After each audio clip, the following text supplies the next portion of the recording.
agonizing over that. Well. Here. AT&T Stadium. This is overwhelming. Tomorrow night, tonight, if you're watching this, 70,000 will be here for the biggest moment of my career, the biggest fight of the century. It's all because of you guys. It's Jake Paul. It's every day, bro. We haven't stopped. A1 hustling. I love you guys. Thank you so much for the support, as always. From Cleveland, Ohio. Biggest stage in the world. Believed in myself. Your sign. I'm sorry, you caught me and Creams doing our favorite thing in the world, watching Jake Paul videos, guys. God, I wonder who he's gonna vote for. It's such a mystery, bro. Like, he played his cards so close to the chest.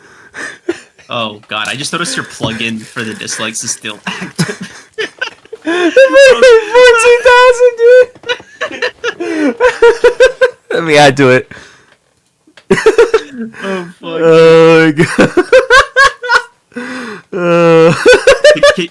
Out of a morbid curiosity, I think I have the plug-in too. I gotta see the like to dislike on that like endorsement video he made a couple weeks ago. Hold on, let me check. Yeah, let me see what you're talking about. Because if this video is just hitting 14K, nervous, scared. Only 12K? That's crazy. Yeah, that's so interesting. I guess because like it technically flopped for him. Yeah. 648,000 views on a Jake Paul video is kind of crazy. Yeah. Yeah. What's interesting though is like he barely hits 1 million views anymore. And he's even for the fight hype the last couple days he hasn't hit 1 million. He looks exhausted constantly. He looks like he's about to shit himself in every single appearance he ever has. Yeah. You know, it's so crazy. I watched this video. Why? And I immediately the streamer I was watching was reacting to it, so like I just watched it by proxy. And the funniest part for me is when he was like, yeah, I'm not technically allowed to vote because I live in Puerto Rico, so I kind of gave that up. But I think you should do it.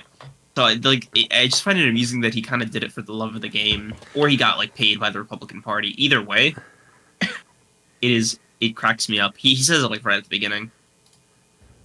To make this video because of what it means in terms of my career, my life, people coming after me, a little bit accusation. However, I just have seen I am supporting encouraging y'all to actually do your own research and to base that research a little bit before in the encouraging y'all to election and most election as to who I hold on, let me you know what? Keep going. I'll find the timestamp. Love me either. Do your own to exercise being in my body. Million large proper direct me recently was Tony Hinn trying to light on the fact that man, you're making me give him engagement. I am literally telling you I will look for it. Don't worry about it. I hate Creams, man. I hate this fucking guys.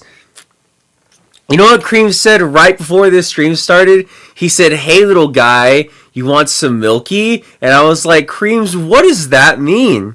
What are you talking about? You freak of nature, you disgusting animal. What do you mean?" Why would he say that? It's at 1 minute and 5 seconds. Darn, talk off 2 million quote. Because I moved to Puerto Rico in pursuit of becoming a world champion in my boxing career, I have rescinded my right to vote. But the camera angles. Dude, I still can't get over. I just, it's an unfathomable video to me. In death battle terms, guys, the Jake Paul versus Mike Tyson fight was like Vegeta versus Shadow. If that makes sense, right? You know? I don't know why we're still looking at this. I don't know why we're still humoring this. You should death battle Creams and Revengeance? Yeah. Yeah. Hey, Creams, how you doing? You're looking kind of ticklish today. What's up?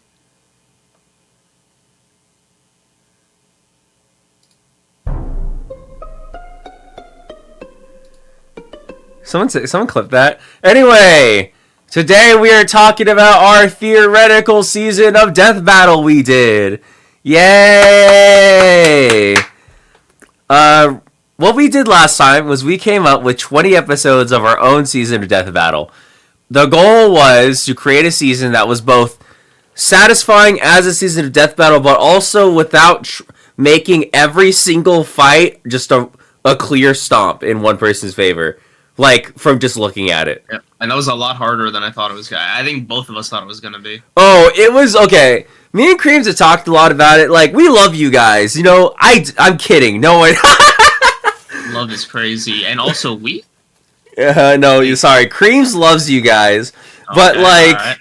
But you guys are the reason why it's genuinely difficult for Death Battle to come up with difficult seasons, I think. Because, like, it's one thing, right, that they give up and just do thematic ones because they know it'll be easier. Mm-hmm. But also, some of y'all just were given... We were like... I'm surprised they don't turn their comments off. That's all I'm gonna, it's so that's insane. You like, guys... If there was ever a suggestion box at Death Battle HQ, that thing is buried 6 feet. That's a shredder, dude. That's just a shredder. Yeah. Oh my god. All due respect, obviously, to all of you. Yeah, disrespectfully to all of you, in my personal opinion, because y'all were saying, like, what if Luffy fought Captain Marvelous Super Sentai, who's universal, based off of the fact that he fights universal guys? What is Luffy gonna do? Or you guys were like, Gohan versus Invincible, which is like, Kid Gohan? Did you mean like when he was a baby? Because you certainly don't mean adult Gohan with Gohan Beast. Right? Like, you couldn't mean that, right?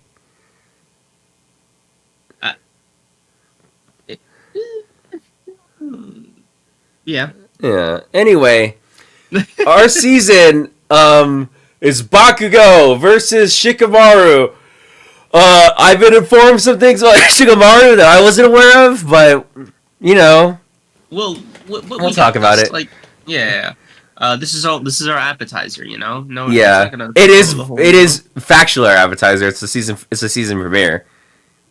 Yeah. Yeah. I mean, I appreciate you doubling down on that. You're also kind of weird. Like, yeah. Kind of feels like you. Kamen Rider 01 versus all for. Stop it! This is what I mean. Stop it! Oh my god! Kamen Rider 01 was equivalent to fucking Kamen Rider God tier Kamen Rider Geo. Please stop, dude. I can't stand y'all. Anyway, this is our season premiere. Then we got Accelerator versus Kumagawa Misogi, which will be genuinely a little more interesting to debate, because even though I think I know who might win, it's a little more interesting to debate how this would go. You know?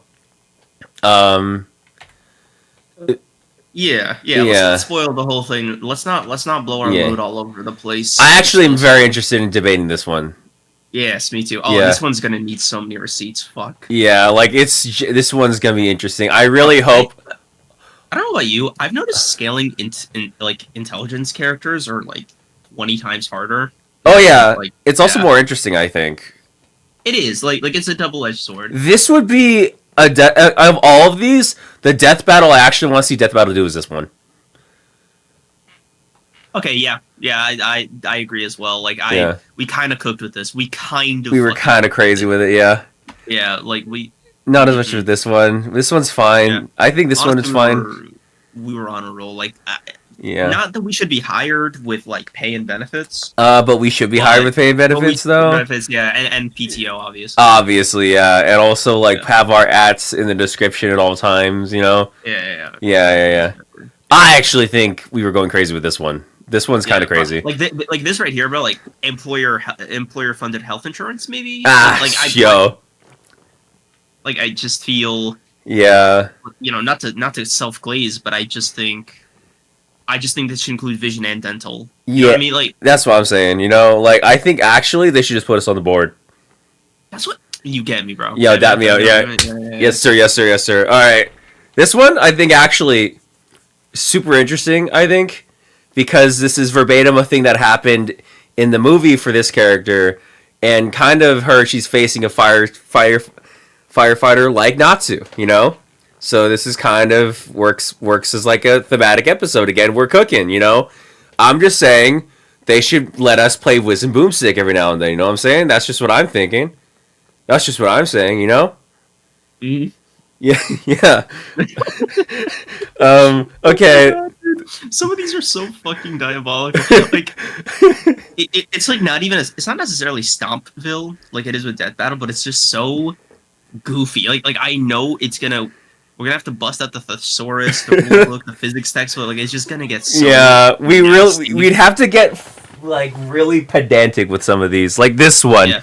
I think the thing that makes this one more interesting to me is that this is just like Sakuda versus Muzan. If Muzan like actually had powers, you know.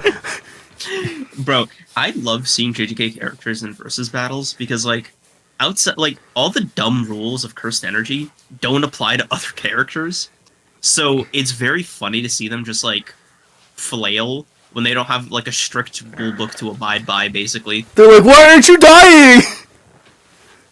Yeah. Oh my god. I caught you with the domain. No, this is unfair. Okay, this one's like we agreed. This one was just dumb on purpose, right?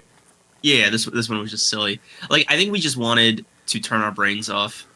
Like, we wanted one that was just really, really stupid. I think that's why we made this one. Yeah. We were like, how do we justify that? Because someone commented on this. Actually, someone left a really good comment on last stream. Okay. Let me go find it, actually, because they actually rated all of our matches we came up with. And they were like, they kind of agreed that a lot of these matches were pretty good. Also, if Muzan wasn't childish and incompetent, to be honest with you, Naraku's way too competent. He's extremely competent. Okay, let me see. So they kind of like agree with us, like Misugui versus Accelerator and the Maker versus Batman and who laughs are good. Starfire versus Captain Marvel's They should have fought Blaze, but it's like Blaze from the games What? Blaze from the games in IDW does not scale that high, which might make Blaze Sonic, which is like no, still wouldn't be as interesting. It's not even just that, but also like comic book characters scaling. It was like another problem we were running into. Yeah. Because they kept breaking shit. And especially ones that I noticed this like it's like an unofficial rule I have for like scaling comic book characters, but like unless they're the Flash or Batman, any comic book character that can fly as like their means of transportation is going to have some crazy feats. Yeah, it's so stupid, man. Hold on. Dan and Drago versus Takuto and Guilmon is good. Personally put Tai and Agumon, Drago and Geostellar, whatever. Mega Man Star versus Dan. I mean, Tai versus Agumon would be cool, but I feel like the thing about Tai and Agumon is that like War Greymon is not as strong as like Paladinmon, I think. First from my understanding. Because like those real strong shit comes from like whatever the final form is, so that he combines with. So that was my reasoning. Urza versus Mario Leona is a fun fight with a good fight with fun banter. You know, it will be. Yeah. Sakuna versus Naraku is good, but personally, wish Rise of Shredder is chosen. I mean, I guess, but it's also like boss battles with sharp blade. Like I get the theme of it, right? But like. He's more. My problem is like he's so mindless. Like yeah, we'll get to it, but just like for the Ghost Rider, not for the Ghost Rider, for Shredder, like he's very brutish in Rise. Yeah. And the other thing also is like the domain will just kill him, like because like it adapts to your durability as well. So like that was my big thing was that like could he regenerate like a certain character? That's the only way he's winning this. Because like he cut through existence, you know, like he can cut through metal. Yeah, it's right. Like if he gets cut in half, like yeah, it's not happening. Yeah. Also, the fire arrow will incinerate. Like it just it's yeah, it's a lot of just yeah. Ghost Rider Souls Bleach. Yeah, well, okay, we'll get to that. We'll get. The reason why we argued this at all was, okay. Then, of course, we came up with one that was like... I came up with with chat because originally it was Adam Taurus RWBY versus Miyavi because of sword drawing characters, but then I realized Monster Hunter versus Monster Hunter would have been better. Random matchup. I'm just curious what your knee-jerk reaction is. What do you think about Adam from Record of Ragnarok versus Kakashi or something? I actually have no idea how power-wise those characters scale because what you gave me with the thing about Naruto characters, because I can't spoil anything for you. Right. I'm up to. I've read a couple more chapters since then. Right. I'm up to chapter 607. Yeah. Now. So you don't know that Kakashi is like. So I just got past the Obito reveal, right? That just happened for me. That's where I left it off. So you truly don't understand why Kakashi's in a lot of versus battles, right? In terms of power. No, I just want to say 607 out of 700 chapters, and the fact that I still don't know is kind of diabolical. Yeah, so Adam is kind of, but I don't know how Record Ragnarok scaling goes because it's he was fighting Zeus. But in terms of power, I don't know how they're scaling the characters. You know what I mean?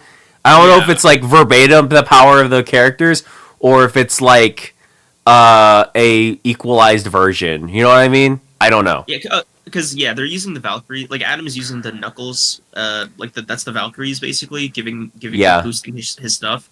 And the Eyes of the Lord is its own thing. I think in my head it was Eyes of the Lord versus Sharingan. Yeah, that's what I'm saying. Because when it comes to that fight, it'd have to be power and speed. Right. Yeah. Because it feels like if you take lore accurate Zeus, from religion, then it's just a stomp. Yeah. Right. But then it's if they're just if the scale, if the verse is just that weak collectively, you're right. Yeah, splitting hairs. It's too much splitting hairs, and I'd have to have someone who's knowledgeable about Record of Ragnarok power scaling. Yeah. Okay. This one is more interesting than we give it credit for. Basically, is all I'm getting at. Okay. So this one, I feel like a lot of Fate fans are gonna get on me, but it's all depending on how we interpret this. I have an idea of who's gonna win, but Okay. Now that we know Blaze could be downscaled, this is more interesting overall, because we give a lot of this. Because while Grovyle seems kind of weaker, there's ways you can upscale a Pokemon very easily, especially given who he's fighting. Fuck you, Cosmo. Cosmo, why not I wish to win? No, Timmy, you can't wish to win a competition. Bro, I can't wait when Gumball is oh my god, Darwin, look, some pixies are flying there, and then he beats the shit out of Wanda. Oh my god, dude. Okay, this one will be fun. This debate will be fun, actually, unironically. Yes, it will. Oh my god.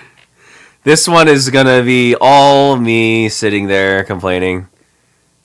Or whatever the fuck, because you don't know anything about either one, I don't think. No. You don't know that both of these are multiversal gods. Do not know that, no. You know what's funny? I'm reading the rest of the comment. Yeah. This guy really wants Blaze in there. Yeah. I'm telling you, man. Furries. This one will be fun. It'll be fun.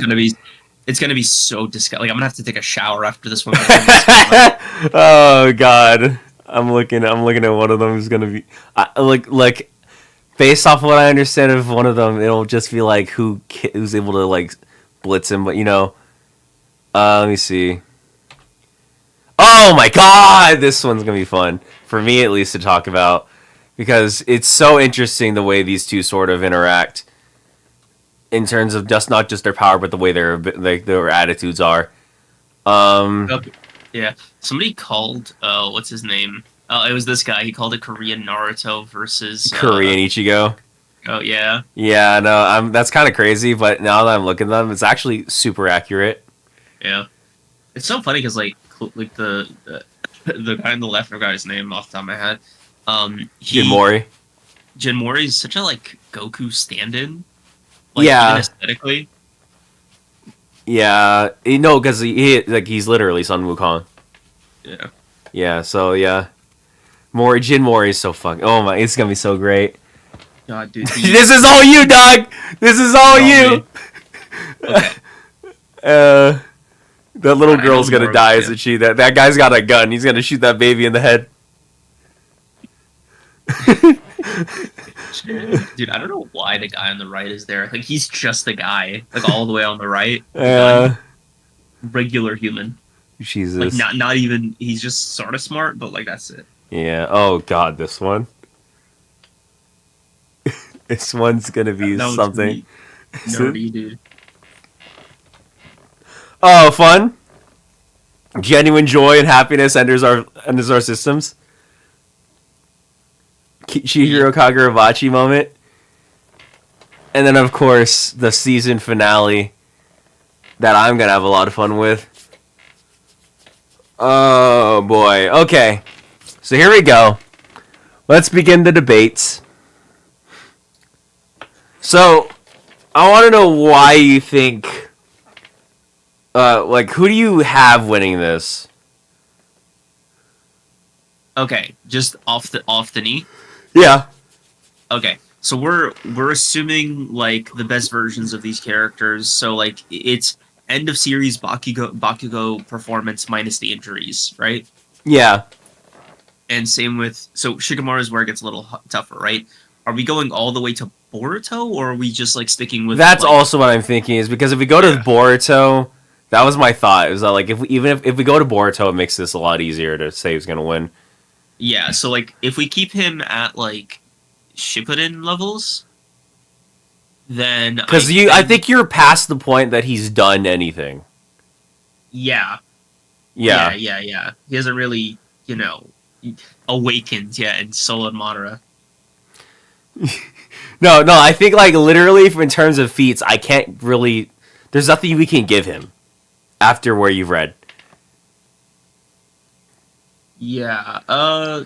So let's. There's a novel feats that I've heard about, where in the novels apparently his shadows could snap all 5 Kage's necks. Okay, bro.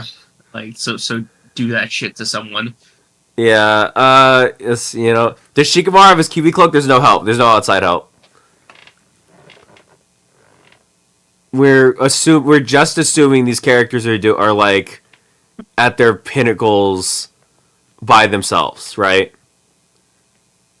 So what we argued was if we take this only as Shippuden, because if it's Boruto, we know who wins. Yeah, we just know who wins if it's Boruto. Like it's So let's not use. Let's keep it fun, right? Let's keep it like let's not keep it world breaking. You know what I mean? This is slides. Let me see if I can actually hold on. Let me actually, can I like... Oh no, this is stupid. We're not doing this. Alright. Yeah, this is slides. Okay, yeah, so let's take this as it is, Let's take it Shippuden versus end of MHA, and we'll debate these two. Right? The thing about it is, Bakugo is a power that kind of high-key negates a lot of what Shikamaru can do. That's why I chose him, because I was like, what the fuck? Shikamaru's not controlling every individual bead of sweat, right? Yeah. And even if he figures it out, it's not like he can make his environment cold. Like, so he's not going to stop Bakugo from sweating. And then, if anything, Bakugo's gauntlets are going to incinerate him if he gets, like, point blank. If he gets close enough, though. So, like, the thing about it is, Shikamaru is smarter than Bakugo is. Right. Like, he's a lot smarter. So we're considering that the entire game is actually... This entire fight is more so just Shikamaru trying to constantly outplay Bakugo. And it's not like Bakugo's stupid. Bakugo's actually... That's what I was going to say, yeah. Yeah. Yeah, Bakugo's decently intelligent in terms of planning, to where he might figure out at a certain point that Shikamaru's trying to do something. Yeah. He might, I don't know if, like, you want to consider personality or, like, any of that in play. Yeah. I think it's personally dubious, like, how locked in Bakugo is. How fast is Shikamaru? Ooh, okay. That's the thing I was thinking about, because like if he's bare minimum light and light speed reactionary, then it's kind of cooked for Bakugo, I think. Okay, speed feats. Gives Shikamaru a bottle of antiperspirant, easy win. All right, dog. Okay, Because that's the thing we were talking about too, is that like Naruto's scaling is weird because it's either literal gods or just like really strong guys, and there's no in between. Yeah. Whereas like MHA's scaling is relatively easier to understand. Yeah, but also Shikamaru doesn't really move like that. Like his whole power works on standing still. Yeah, but I'm talking about reactionary because it's not moving. Yeah. I'm talking about reactionary. Is that like I'm looking at the wiki now, and it says one of his most interesting speed feats is like here. I'll send you the link, right? Yeah, send it to me so I can look at it. Yeah. Let's just see if I can link the actual. Oh, I can. Sweet. Here you go. Because this is Look at what this. that's what's causing it for me, is because if no matter what Shikamaru is just slower than Bakugo, it's over. Yeah, just go to speed feat. Yeah. The hell? Go. I have to anti-fandom it. Let me anti-fandom. Oh my god, please, dude. What are you doing? I'm trying to click on the thing to type in anti-fandom for some reason. Okay, I'm fucked. Never mind. We're just gonna... What just happened? I don't know. I was trying... Okay, so let me see. Locks Asuma's possession after he's embedded in a boulder. Did you literally just click anti? I'm trying to type in anti into the thing, but for some reason, like, it's not letting... There we go. What the... Wait, I've never... What? Yeah, type anti-fandom into any fandom site, and it does this. What? Is that... Huh? I've never heard of that. That's so cool. Yeah, so it fixes it for you. Let me try to... Okay, dodges Asuma's attack. It's an explosion. It's just like it's just a guy jumping at him. Yeah, no, okay. Like they say his speed is subsonic. For some that's unfortunate then. Yeah. That's actually extremely unfortunate. Yeah, like if we're just using the card and we can link to the speed feats whatever, it's not great. He's really not. Look, automatic fire. Oh, by the way, dude, I love that. Just looking at Boruto for a sec, he's still subsonic even as an adult. Yeah, but it's in terms what it does is it makes him more powerful, because catching Boruto and Momoshiki boosts his like the strength of his shadows way more. So this is the problem. This is the problem we have here. So is that War Arc like okay? Yeah, we don't know. We can't make that fair for Bakugo because we've never seen him as an adult, right? Yeah. So we're keeping them both the same age. Yeah. So like 15, 16. Like that's basically how old they were at their respective War Arc peaks, anyway. The only advantage Shikamaru has, really, based off of that, is that he's smarter than Bakugo, and that's not even by much, because this is Bakugo, who, according to the chat, learned to hack in his free time, just cause he could. Bakugo just kind of learns how to do shit, just random, really cool things, really high intelligence things. Like, okay, we all know about Shikamaru's intelligence. Right? Let's break down Bakugo's, right? So like we know what we're working with here. When he was, early days, like 14, 15, he was able to be cornered by, trap, get out of, and then like emotionally manipulate the League of Villains who captured him. Like he was able to play that pretty well, analyze all their abilities. Like he was locked in, right? He is instantly able to adapt on the fly in combat. He's surprisingly good at working in a team when he wants to. He's able to communicate strategies, albeit poorly, to people working with him, with very minimal information. Like, you remember the thing with that guy who could turn them into like meatballs? At the he figured out quickly that the only one to be ahead of was like, Denki. Instantly. Yeah, like he was just so angry that he couldn't communicate all of it in words to Denki or whatever, like in that time. But he got it basically right away. Yeah. And so Yeah. it would not be outside of his range of understanding. The thing is though, this is all assuming that Shikamaru doesn't because the moment Shikamaru's got Bakugo in his shadows, the only thing Bakugo can do is have his sweat and wait for the explosion. Because the moment he gets caught, Shikamaru just slits his neck and it's over. Well, okay. I can see. Okay, this is the part where it gets kind of dubious. So that's a win con for Shikamaru, right? We could say that's a win con for Shikamaru. My idea is Bakugo will not stop sweating. That's the part that keeps killing me. Is Shikamaru can't stop him from perspiring, and Bakugo can detonate that shit without needing to move. Right? It's just the thing he can do mentally.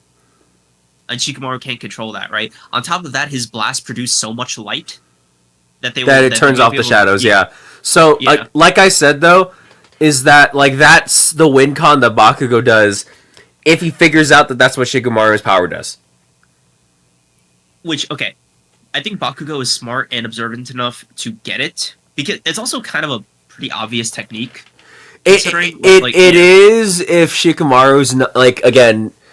If Shikamaru just opens the fight with it and not pretends for a good portion of it to just throw shuriken and just throw paper bombs and all this stuff to just see what Bakugo will do, and then put him in an open area where there's no shadows or whatever, put him in an area where there's a bunch of shadows and then just lock him in, right?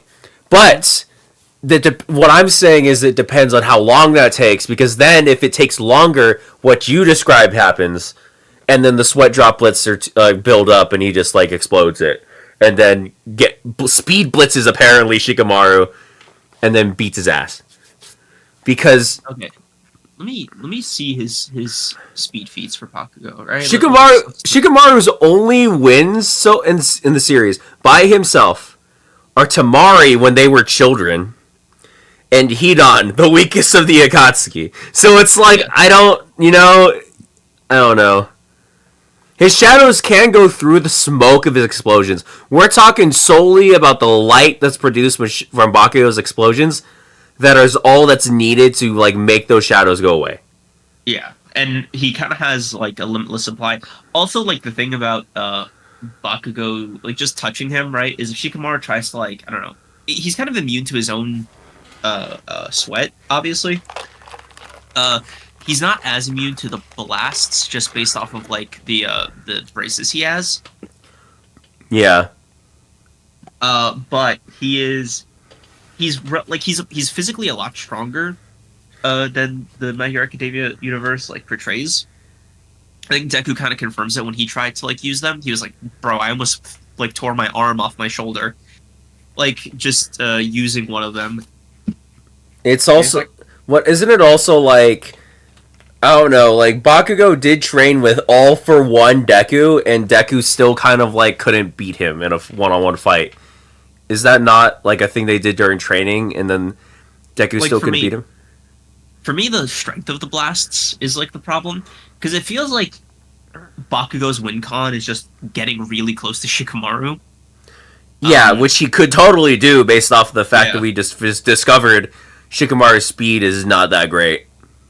So, my problem is, what's Shikamaru's counterplay if trapping Bakugo just fails the first time or something? I don't think he has one, because he doesn't have an attack that's strong enough, and he could theoretically use the shadows to I don't know, it does. Oh wait, no, he doesn't have the physical manifestations of the shadows though. Or at least I don't think so. Yeah. Oh, also, by the way, this wouldn't be Bakugo's first time fighting a shadow user anyway, because you remember Tokoyami, right? He was yeah, bro, I could just make little sparks around me. It doesn't have to be these big explosions. Yeah. He's shown enough finesse to be able to. Theoretically, he could cover his body and shit like that to avoid shadows forming around him. Yeah. See, I was of the belief when we made this that it would be a lot, because off rip, because of the reputation Naruto has, you'd think Shikamaru would easily win this, but then you start describing It's like we have the perfect opponent for him here. Yeah. Like, he's not so much smarter. He's not so much, like, it's, the abilities are, it's kind of like a Pokemon type battle disadvantage more than anything. It's just he has the perfect counter to everything he can do here. And it's not like it's because of, like, an overwhelming power disadvantage. It's just because Bakugo has the perfect way to beat him. Yeah. Yeah, you'd think Shikamaru would scale to some really fast characters, but he never, like... Again, the only people he's beaten... Because, like, my whole thing is, like, I just think My Hero Academia scale is also kind of underplayed by people. Like, the way... if you want to, like, rank them, right? Like, the gap between, like, Hunter x Hunter characters to JJK characters to My Hero characters is crazy. Oh, here, I can show you this real quick. This is what I think of the scale. We'll just do a new one. Get rid of this bullshit. Actually, no, I'll just do this, right? Because this is how I've always sort of viewed the scale of, like, a lot of Battle Shonen, right? Because of what MHA did with Deku blowing away creating a storm that blew away clouds caused a hurricane that lasted for days, that lasted across the entire planet, right? If we do new gens, it's a new gen sarcastic. Black Clover's just at the top, right? Yeah. Just objectively. Yeah, like Black Clover is disgusting. Yeah. My Hero's always been below it. Yeah. The only reason Jujutsu Kaisen is even closer is just because of domain expansions. Yes. That's it. And like, you have weird minor reality warping abilities like Takaba and Gojo's. My Hero is sort of like Naruto, where it's like you either have a bunch of low tiers or you have just a bunch of god tiers in the high parts of the verse. But the middle's a little more developed than Naruto's is. Okay. In terms of scaling, and then JJK is just... If you're not Sukuna and you're not Gojo, you're not mattering in a lot of versus battles. Mm-hmm. Yeah. Like, it's so unfortunate how like, the levels to it are so, like, diabolical. Like, yeah. So funny. Doesn't Black Clover have characters who have light abilities? Dog, when Asta was sleeping, he sneezed out of the way of a beam of light. In base. Like, Asta, he can slap away a beam of light. Like, you know what I mean? Like, yeah, while we have this slide, shit. Can you actually restart? Let's add to it just for a bit, just because I feel like we're gonna reference it a bit. Yeah, hold on. Let's add, like, One Piece, Naruto. One Piece. Yeah, so like One Piece, I think is like right. Yeah, there. right there. Bleach and Naruto. Okay, so the thing about it is, let me do this. Actually, this will make it easier, make you understand. Is that it's like this. Yeah, Bleach is crazy, and then Dragon Ball is like above it, probably. I want you to understand, right? Is that what Boruto does is the scaling in the Naruto verse? Okay. So you see that? Like, that's what it does. Mm-hmm. And then number one will just be Dragon Ball. Yeah, like, this is what shonen scaling looks like. FMA is put in scaling battles, which is hilarious because FMA is objectively just normal guys who can, they're just normal guys. Like, they use weapons. Like, here's another one. Here's another one, actually. I think this is actually a thing I firmly believe. Okay. Interesting. I think FMA characters could do a pretty good... I think Roy Mustang survives the rumbling, dog. Undead? You want me to add Undead? Oh my god. Oh my god. Actually, no. Oh god. Wait, hold on. That's actually... No, it's below Boruto. The problem is, like, their abilities are so absolute but so specific. Yeah, like, okay. Okay, Frieza can't kill Andy. You know what I mean? Yeah. Kagurabachi. Okay, this is actually a little more fun. This is a fun distraction, real quick. Yeah. Kagurabachi I put between JJK and Hunter x Hunter. Yeah, I put it directly below JJK. Right now, at least. Sakamoto Days, I think, is below JJK. Yeah.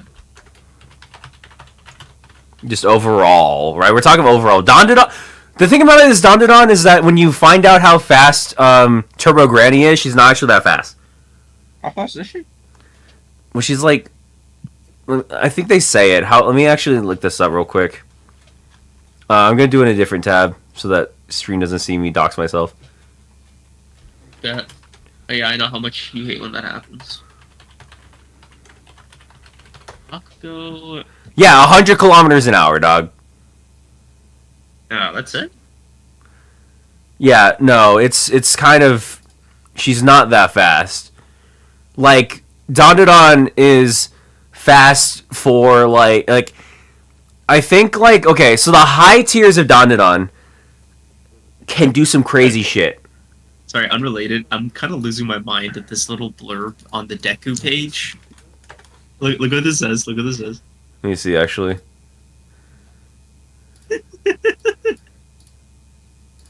Deku realizes he has legs. Oh fuck! Actual new level. Like this was Super Saiyan for him. My God. I'm sorry. I'm actually like okay. So here's the thing about Turbo Granny is that Turbo Granny would like. This is like if we're averaging the verse, right? Mm-hmm. This is what Dandadan looks like. Let me now make this a little funnier for y'all. We're gonna put Fire Force on here. Oh, / Soul Eater, I guess. Yeah. In Fire Force, they there's a guy who could just recreate the Earth. The AP of the verse. If we count like I forgot like the one chick who put like that entire fleet of ships in her mirror and punched it till it went away. That's cool and all. There's like 7 reality warpers in like some of these ones above it. Yeah, like they could just get out of that mirror if they wanted to. What am I? I think this is. We'll just keep adding to this. This is just how I've generally viewed the verses. Soul Eater. Deku is so funny. He will perfectly analyze his opponent, then wait 2 whole seasons and learn how to use his whole body. Yeah. It's called insecurity, dog. Leave him alone. He's trying his best. Oh, wait, no. Here, watch this, y'all. Watch this. He's just a little guy. Come on. Yeah, y'all, watch this, man.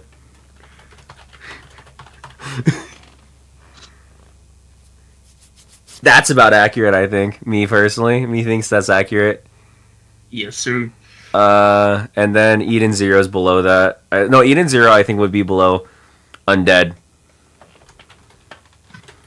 So okay. All right, we're done doing this. Yeah, basically what we're getting at here is okay. There's let me just double check Bakugo on the versus battle wiki just so I'm sure. I am sure his AP is higher than Shikamaru's. Okay, so like it has to be. End of Naruto thing is oh my god, bro, I hate Naruto scaling. Like just look at this blurb. Naruto's it's so faster than light. He's subsonic though. What? Oh no, that's at the high. No, that's Boruto scaling. That's what I mean. It's Boruto scaling. This is from the last. Like I right here. Dodge a kick from Delta. Yeah, this is a Boruto feat. Oh my god. Okay, we've massively hypersonic. Yeah, Bakugo dodges like even though that doesn't matter because Bakugo dodged lasers from Aoyama. And Bakugo is at least relative in speed to characters like Shigaraki and Deku, maybe. And Shigaraki dodged lasers. Yeah, let's see. So, like, that would still make them closer in speed. Okay, so here's Bakugo's speed thing, if you want to pull it up for chat. Right, so they're like, okay. Speed of light with cluster, yeah. Yeah. Wait, so he's speed of light, meaning that like okay. With cluster. No, I almost don't want to believe that. Like look, relativistic. What the fuck is relativistic? No, that makes sense to me. That makes sense to me because of what because I've never heard of that level. Relativistic means it's close to speed of light. Oh my god. Okay. It's relative to the speed of light. That makes sense to me only because. Because if we consider the fact that Shigaraki fighting Star and Stripes meant that he's light speed, that makes sense. Oh my god, dude, Shikamaru might actually just die. Fuck. No, like it's actually if we neglect Boruto scaling, which we are, then this is a victory for Bakugo. I think that's what it is. Is that like Bakugo has too many specific advantages over Shikamaru to where Shikamaru can't accurately deal with him. Like if we give Shikamaru a terrain advantage, he might clutch it. But even then, like, what's to stop Bakugo from figuring that out and destroying the trees? Yeah. Like, also, it wouldn't even be hard, right? He could just release the shit in his gauntlets. Like most shit isn't surviving around him, right? He just has to create kind of an open field, which he can just do. The end of series makes Bakugo pretty strong. Yeah. I didn't realize, like, how crazy it got. Yeah, no, you actively forget that till you see it. Okay. Oh, yeah. But I forgot that he almost just killed All For One by himself. That's kind of fucking insane. We actually duplicate the slide because we're gonna just make we're gonna make a slide with just like. All right, so we're gonna do Bakugo episode 1. Bakugo versus Shikamaru, and we're gonna do winner. Actually, no, get out of here. Winner. I'm thinking it's Bakugo. Yeah, I think it's Bakugo as well. Chat, what are we thinking? Actually, let's do this. Yeah. Good idea. Let me do this. Let's put up a poll. I could just do it if I was mod, but you know. Oh my god, dude. You know what, Creams? You know what, Creams? Here's what we're doing. I'll go. You know what? The person who doesn't want you to be mod is gone now. How do I mod people? I just chatted, just like, go, yeah. I forgot who that was. I'm not gonna lie to you. It's fine. Don't worry about it. Wait, what? Where's the wrench? Let's refresh. Yeah, you have it now. Oh, okay. Cool. So you can make a poll now, right? Yeah. Okay, let me do that. Oh my god, everybody clap for Creams. Creams is... Like I'm staring. Oh, I can't. I'm not a managing moderator. What is that? What is the difference again? You just have access to more, like, features of the channel. Like what? Managing, like being able to create polls and shit. I think you could look at the back end, but that's like another setting you have to turn on. You could customize the setting a lot more. All right, hold on. Let's try this. Hold on. Let me see if I can like. I'm being stupid. Give me a second. Okay. Oh. Yeah. Okay. That's fine. All right. Let's try it. Where's it? I'll have to do that for my other mods too. Then. Pretty cool. What the fuck? Like, am I tripping? Did I just forget how to do that? How's everybody feeling about that fight from last night? Oh my god, dude. Let me pull out my tweet. My tweet's everything you need to know, dog. In Bleach terms.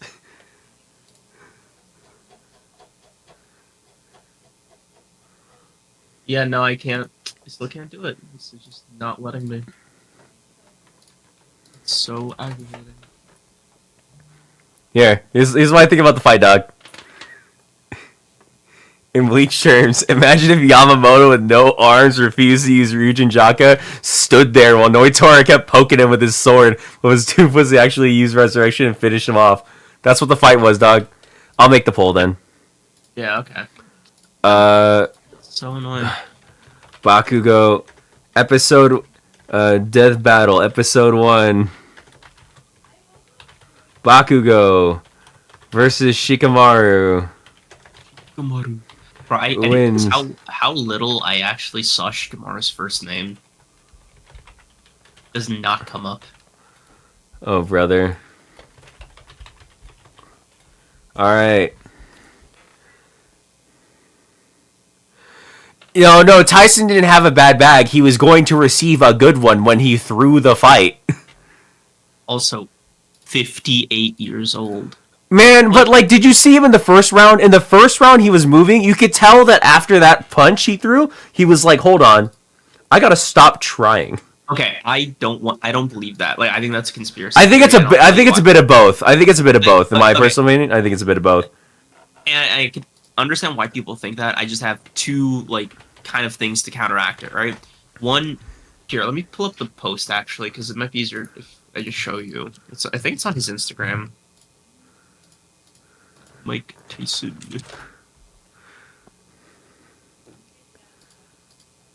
Oh my god. Why am I staring down? What the fuck?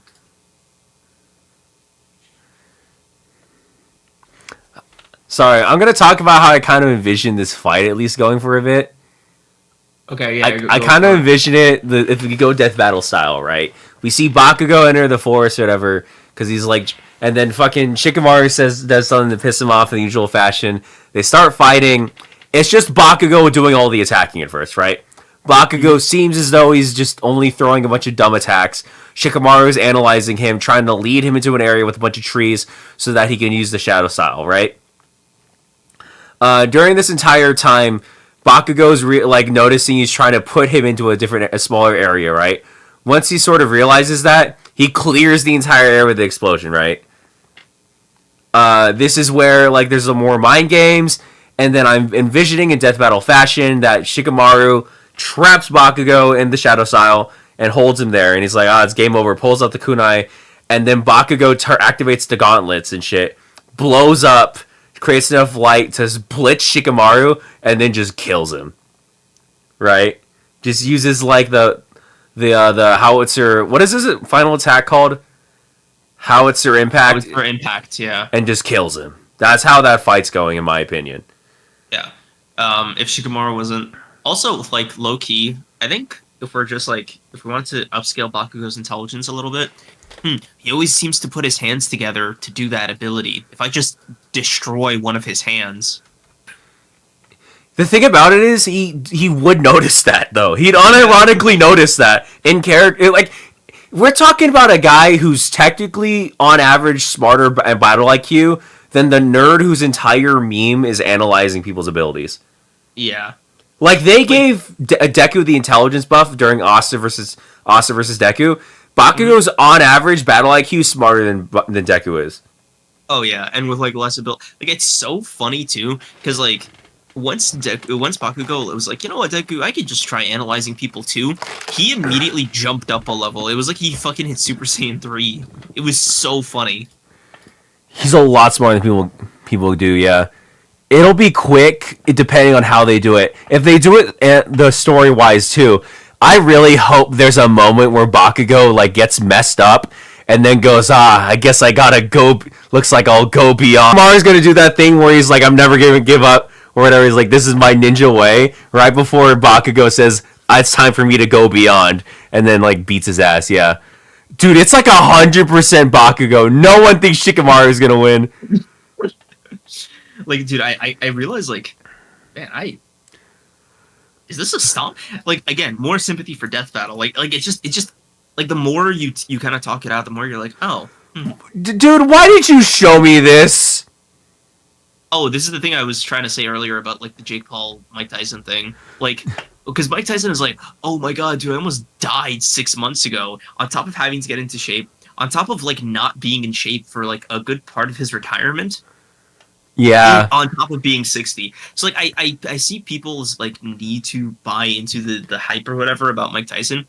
But what I think happened is he's 60 fucking years old.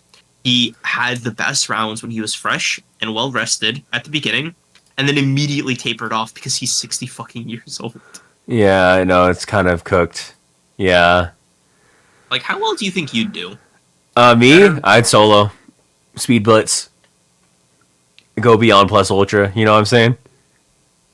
You got Jake, right? Me? I got Jake. I'd Speed Blitz Jake. I go this is what it means to go even further beyond. Delaware Smash. Nah, I'd win. Alright, okay. 1 vote for Shikamaru. There's 10 votes. 1 person voted for Shikamaru, dog. That's a pity vote. That might be, you know, like I just Like, I don't, again, in the specific way we did this death battle, there's no way Shikamaru wins this in terms of how he did it. Because if we do Boruto scaling, we know who wins. We know who wins. It's Shikamaru because he's he's able to snap the 5 Kage's necks. Right, but like it can't be like we just can't do that because we don't have an adult Bakugo. Yeah, it's not equivalent at all. I'm gonna go ahead and end the poll. Bakugo wins. Yeah. 89 to 10%. Ridiculous. All right, that's our first death battle. Episode 1 is done. Woo. Bakugo wins. Oh God. Okay, you got this. It's nerd time. Oh, fuck you. Okay. Get to yapping. Flap those gums. So, okay. The thing that makes this fight, someone said this is an equivalent example of like Giorno versus Joker, where Giorno has all the hacks, but Accelerator has all, but like they're like one of them has all the stats to win. The problem with that is that unlike Giorno, Kumogawa Misogi's hacks are better. Okay, all right. Let me think. Let me think about this for a second. Let me pull up Accelerator.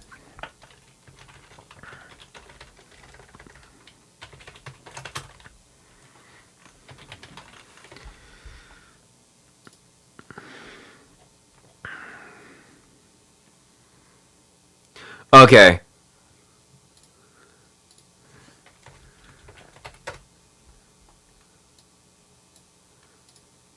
The Platinum Wings. Okay, let me see. Let me have a look at this real quick. Okay, environmental destruction. Magic can manipulate Taru's unusual magical vectors better than before. Huh? Magical regeneration negation. Okay.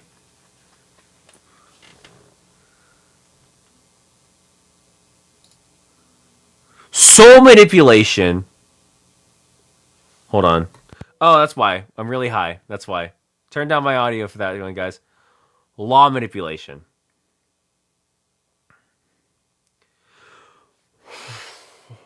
Okay. Hold on. Hold on.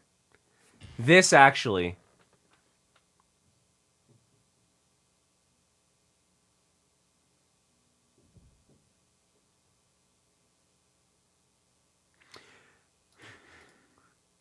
This is a stomp for Kumogawa. Okay, the reason why I never believed it was a stomp for Kumogawa was because I knew that current Tawaru would add something that makes this more fair, right?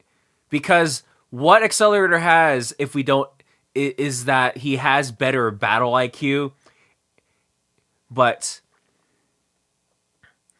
anyway, so basically what I'm getting at here is that like. Let me see. Hypersonic... Because, like, all these are just referencing the White Wings, which are just, like, a thing you got post-Awakening. They're not currents because, like, none of these feats that the Versus Battle Wiki has is current. Second network. Just like acknowledge. Let's look for phenomena to understand magical conceptual vectors for now. We can first feel like object they roll magic phenomenon through the damage. It's nowhere that use form casting exposed process still kicks recoil. Here's durability kinds. Okay, so the Platinum Wings are what I was kind of predicting would be an equalizer for this fight. So, if what I understand about the Platinum Wings is true. It nullifies magic, and they manipulate like the sort of causal nature of these abilities, right? It allows them to rework reality. So this verbatim is just a fight of two characters saying "nuh-uh" the entire time.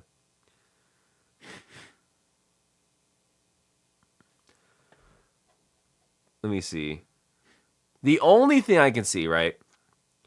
The only thing that's the issue is that using that causes him more damage than it would cause Kumogawa.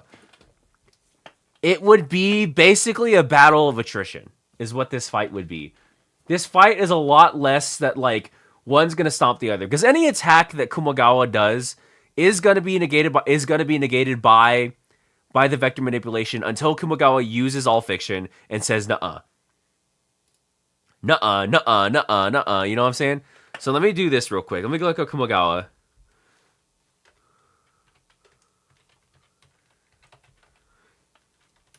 Versus Battle Wiki. Alright, and then we get... One of these proposed matchups is versus Yuobak. Alright, let me have a look.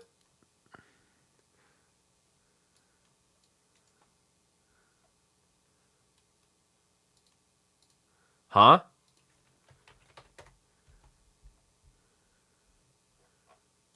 Okay, never mind. It won't let me anti-fandom it. Okay, basically, though...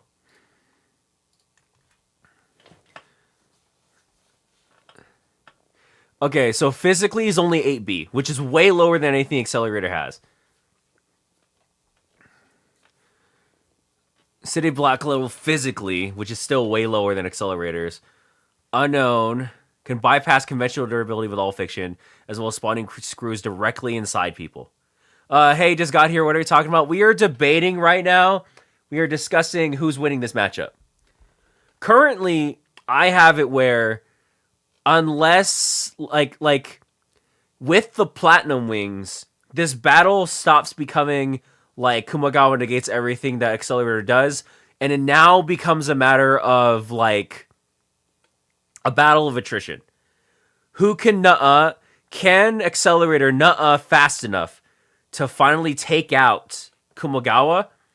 Or does Kumogawa wait out the magical feedback that Accelerator takes before Accelerator kills himself? That's what we're debating right now.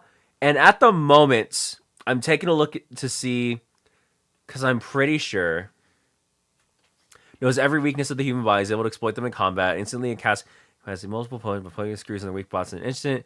Although he's a failure academically, he's a master manipulator and sociopath. He's equally as smart. He's equally as smart as Accelerator is, because Accelerator is like a intellectual genius because of the way they raise them. Kumogawa has demonstrated the ability to manifest material objects into reality with sheer force of will, allowing him to create an ethereal blade that slays magical beasts with ease. It's also theorized that he imposes the image of a screw piercing the target in order to allow Bookmaker to activate. Presence erasure, minuses all fiction. His ability allows him to deny any aspect of reality, but that's also what the Platinum Wings does. So, is unknown as what counts as light as line of sight. All right, non-fiction. Because again, Accelerator is the easier person to sort of discuss. Let me see. Bookmaker, requiring him to impale his foe with a large screw into a minus, reducing their intellect, body, talent, spirit. Oh, so that's not really a win con. That's just like an equalizer. You know, weighting screws allowing him to inflict Bookmaker on those four. Okay.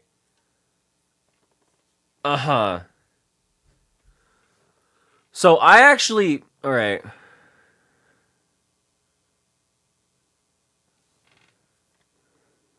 He can't undo something that he's already rejected.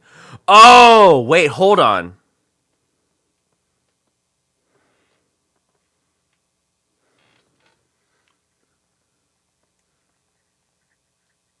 Oh, never mind.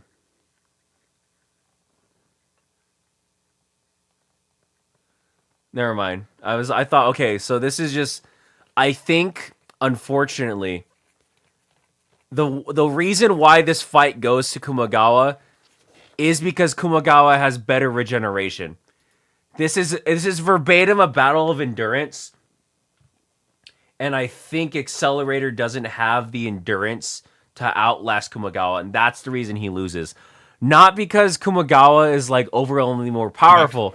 Okay, so this is basically what's going on right now. The win con, because the way this guy's power works, if you remember, is all fiction, which is an ability that like it allows him to negate anything that he and negate anything that he wants, right? Right. And at first I'm like, okay, that's broken. There's nothing he can do. Okay. But I was figuring that Accelerator would get something in the current light novels that would change that. Which is wait, so you made it on a gamble? It was kind of what I considered because I've been hearing a lot of things. I already knew that was something like that was going to happen. Accelerator gets something called the Platinum Wings. Okay. Forced astral projection and law manipulation. He can overwrite rules that govern reality and create a new set of rules in a new hierarchy whenever like using his Platinum Wings. It's basically just a similar version of what Kumagawa does. He manipulates reality. Seems a little bit worse, though. A little bit worse, but Accelerator overall outscales. So basically, it's like, Accelerator has everything over Kumagawa, except for the fact that Kumagawa has better durability, better healing, if that makes sense, and better hacks. Okay, so let me ask you something. Yeah. Is there a way? God, I forgot their names. What's the spiral guy? Which one? This guy? The guy. So the guy with all fiction is the one on the right. Yeah, and Accelerator, the one who manipulates vectors, is the one on the left. Okay, so is there a win con for Accelerator where he can redirect all fiction to hit? He can change. I think what it is that like I don't he doesn't have like a way of killing off Kumagawa like fast enough, because what happens is in order for him to use the Platinum Wings and rewrite reality, it causes magical feedback on him, because like in this universe, espers are different from like magicians, and if espers use magic, that causes feedback onto them, and like it allows him to resist all fiction for a time, basically. So there's a period of time during this fight where it's just Accelerator wailing on Kumagawa, and Kumagawa gets like hurt for a good couple of times, but he can also like negate his own death, right? Kumagawa can basically negate his own death for a bit. It's basically, is Accelerator going to like use the Platinum Wings so much that he like just causes internal bleeding and dies before Misugi survives the attack enough and then just like finishes him off? It seems like Misugi's gonna win either way. You know what like even in the win con Accelerator, like you know what I mean? Like it doesn't. It's basically also, yeah. It's basically, can Accelerator finish off Misugi, Kumagawa before basically using the Platinum Wings just kills Accelerator, you know? I guess, but is that's like one win con? Like I think Kunigawa, you said? Kumagawa, yeah. I think Kumagawa just has more win cons. Then yeah, it's just that like on average, because someone in chat's saying that like he's hacksy enough to reflect an attack that supposedly deletes a multiverse, which is cool. We're talking about a guy whose power is to negate anything that he wants. Because originally the way his power worked was that he couldn't negate something that's already been undone. He can now, with nonfiction, just do that over and over again. So it's I don't know. It seems like a stomp to me. I guess, yeah, because like I just don't think Accelerator outlasts Kumagawa.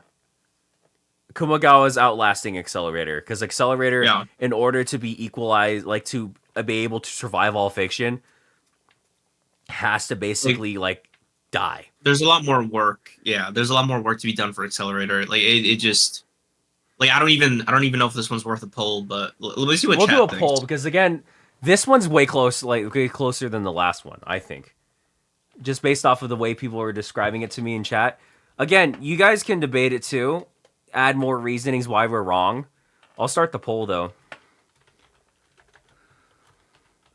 Episode 2. Accelerator versus Kumagawa. God, bro, Jake's beard looks like ass. Oh my god, it really does. He looks like a rat. He looks like a Zoomer Amish. Is it Kumagawa or Kumagawa? Kumagawa. I'm stupid. Give me a second. We're gonna put up the poll. We're gonna see what they think. Kumagawa is pretty iffy and likes to play around. Yeah, again, it is a matter of I don't think Accelerator is able to beat him fast enough. Because it would require Accelerator being able to, in one shot, get rid of Kumagawa before he's able to negate it. And I don't think he has that. He's got the loser complex, so he wouldn't immediately and try to beat the albino.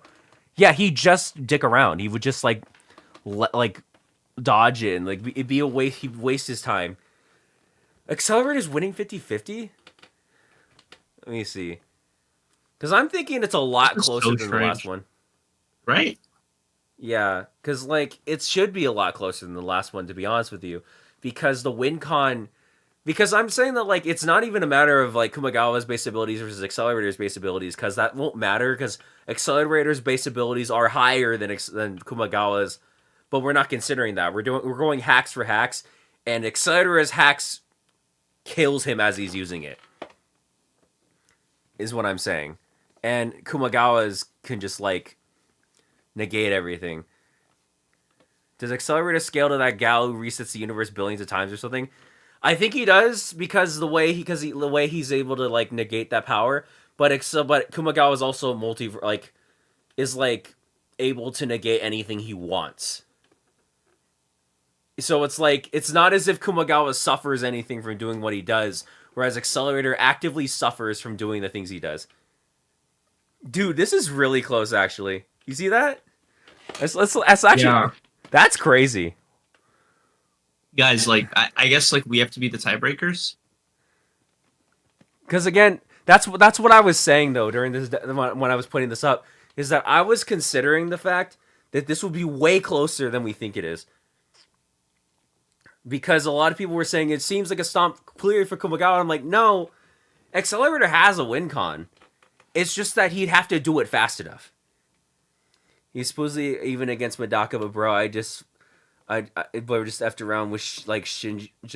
Like Madaka's the strongest character in Madaka Box, and he was dicking around with her the entire match. So Platinum Wings are like the reality warping version of the 8 gates. Kind of, it's more like just using the Platinum Wings. It makes Accelerator use magic when he's not supposed to be using magic, and it basically starts slowly killing him. So yeah, I guess it's like the 8 gates. Whereas like Kumagawa does that shit casually. Does Kumagawa ever lose? The thing about Kumagawa is that in terms of the plot, he loses all the time. Okay. Because he's known as the ultimate loser. But that's because he like wants to. Like he considers everything he ever does to be a loss. He only loses to Madaka at the end because he kind of just, like, wants to. Like, that's Kumagawa's whole meme, is that he wants to lose. So it's less of, like, a thing of, like, he gets outright beaten by certain powers. It's more so, like, he just kind of wants to. Maybe the strongest nuh-uh were the friends we made along the way. How many of those are we going to get during this stream, by the way, Koreans? At least 2 more. At least 2 more? Yeah, I don't think this is shifting beyond this point. I think we might just have to break this tie ourselves. Okay. I'm just gonna leave it up then. So let me ask you then.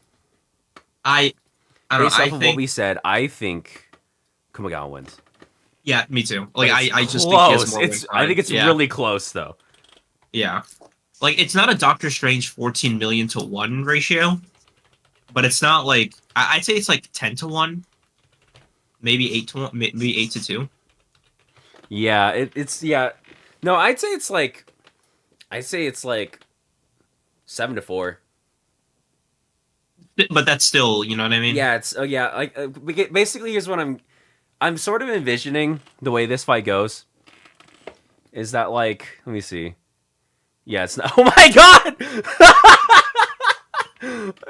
Oh my god! It fucking went away, dude. Okay, so basically, the way I kind of envision this fight going in character is that like Accelerator, Kumagawa does something to piss off Accelerator on purpose. Accelerator gets mad at him. He says, "Hey, Dick, don't shove me out of the way." And Kumagawa says something like, "Oh, sorry, I didn't mean to do that to such a lovely individual in the middle of the street with his ugly cane and his stupid-looking hair." And then they start boxing and shit, right? Accelerator just constantly rips Kumagawa in half, stabs him, kills him, and then Kumagawa goes, "Nuh-uh, nuh-uh." He goes, "Yeah, of course I'd lose that fight. Yeah, of course you'd stab me. Of course you'd rip off my head." And Accelerator's like, "What the fuck is going on? Why won't you die, dog?" And this just happens for a little bit, and then finally, Kumagawa says, "I'm the ultimate loser." Pulls out the screws. Says, "This is my minus non-fiction." And then Accelerator gets fed up, goes through all the iterations of the wings until he gets to the platinum wings, rewrites reality so that that Kumagawa actually starts taking like damage. But the fight goes on too long, and Kumagawa finally beats him. Right? That's what I sort of envision the fight going. So, but even in that battle, like Kumagawa is still so in control. Like he's setting the tone, he's setting the narrative, he's kind of setting the stakes. Kumagawa does get serious, and one of the only people he gets serious against is like was like a lady whose power is to give other powers. So like, yeah, one of the people he's losing against is like a lady. Okay, let me show you this shit. What's her name? I keep forgetting her name because okay, I think it's Ajimu Najimu. Ajimu Najimi. Let me show you this. This is hilarious. This is a real page from. That's what that's from. I've seen this on Twitter. So what this fight is? Let me see if I can get a large image. Ajimu Najimi is like a lady who created all of the powers of the verse. And what this is just her like. It's just her beating these guys. Like during this fight, she's only here because she was bored. Like it's funny because like they describe like why they're all going on this mission to fight. It's like because I have honor, because I'm gonna get a prize from this. Ajimu Najimi was just bored. She just came because she was bored. And so there's this squad of guys. They show up. They're like, "We're busted. We're gonna kill you." And she's just like, "Okay." And then like all of this is every power she has. Every power that she's using against them. And we got no motion, hi-fi speed, sword deal, headshot, blind through. Like it's this. This is what she's using on them. This is one of the only people to hurt Kumagawa, by the way. That's insane. This is like, you know, like, yeah, of course. And I'd expect nothing less. But yeah, that's what we're doing. That's what we're doing with. We're not gonna get any higher than this. We're going to end the poll with a 50-50 split. Yeah, I think Kumagawa wins on points from the judges. Yeah. And yeah, I think, again, we're getting a Kumagawa win. It's my turn to go to the bathroom. You are going to explain the Maker versus the Batman Who Laughs for a bit. I'll be back. I got you. Okay, chat, listen up. This battle, I'm not going to lie to you, might be the one we talk about the longest, the stream. So buckle up and strap in. Generally, a single comic book character would be like kind of painful to A, power scale, and then B, analyze, just from sheer depth of like shit that's out there. But not this one. See, the problem with these characters isn't that they have like 80 years of history. They're pretty self-contained stories in the grand scheme of things, and they're pretty short also in the grand scheme of things when it comes to comic books.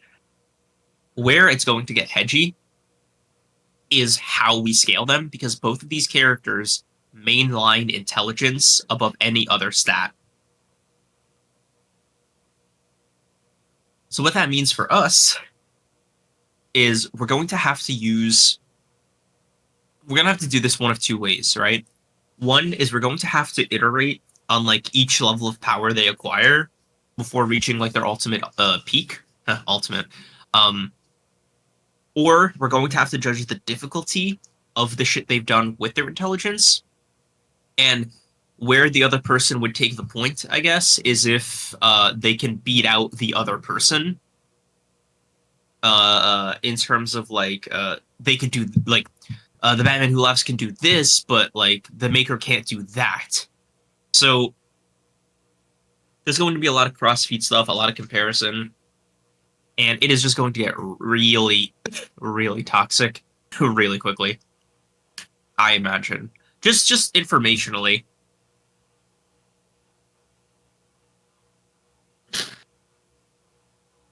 Does the Maker have enough useless sex scenes in stock? I forgot what that was a reference to, but it's like tickling a familiar thing in my head. I just don't remember. Is that not a thing in the Maker comics? Was that in the Batman Who Laughs? Against who? Who's the scene with?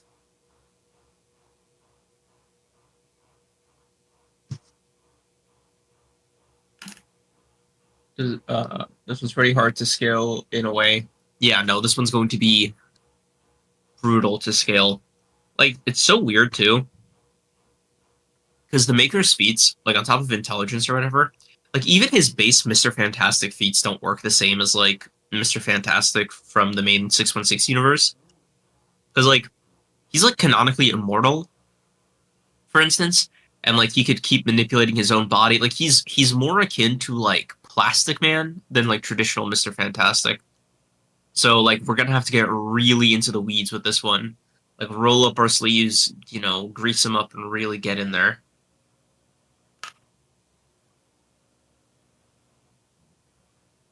Alright, plant. Yeah, don't let the door hit you. I'm kidding.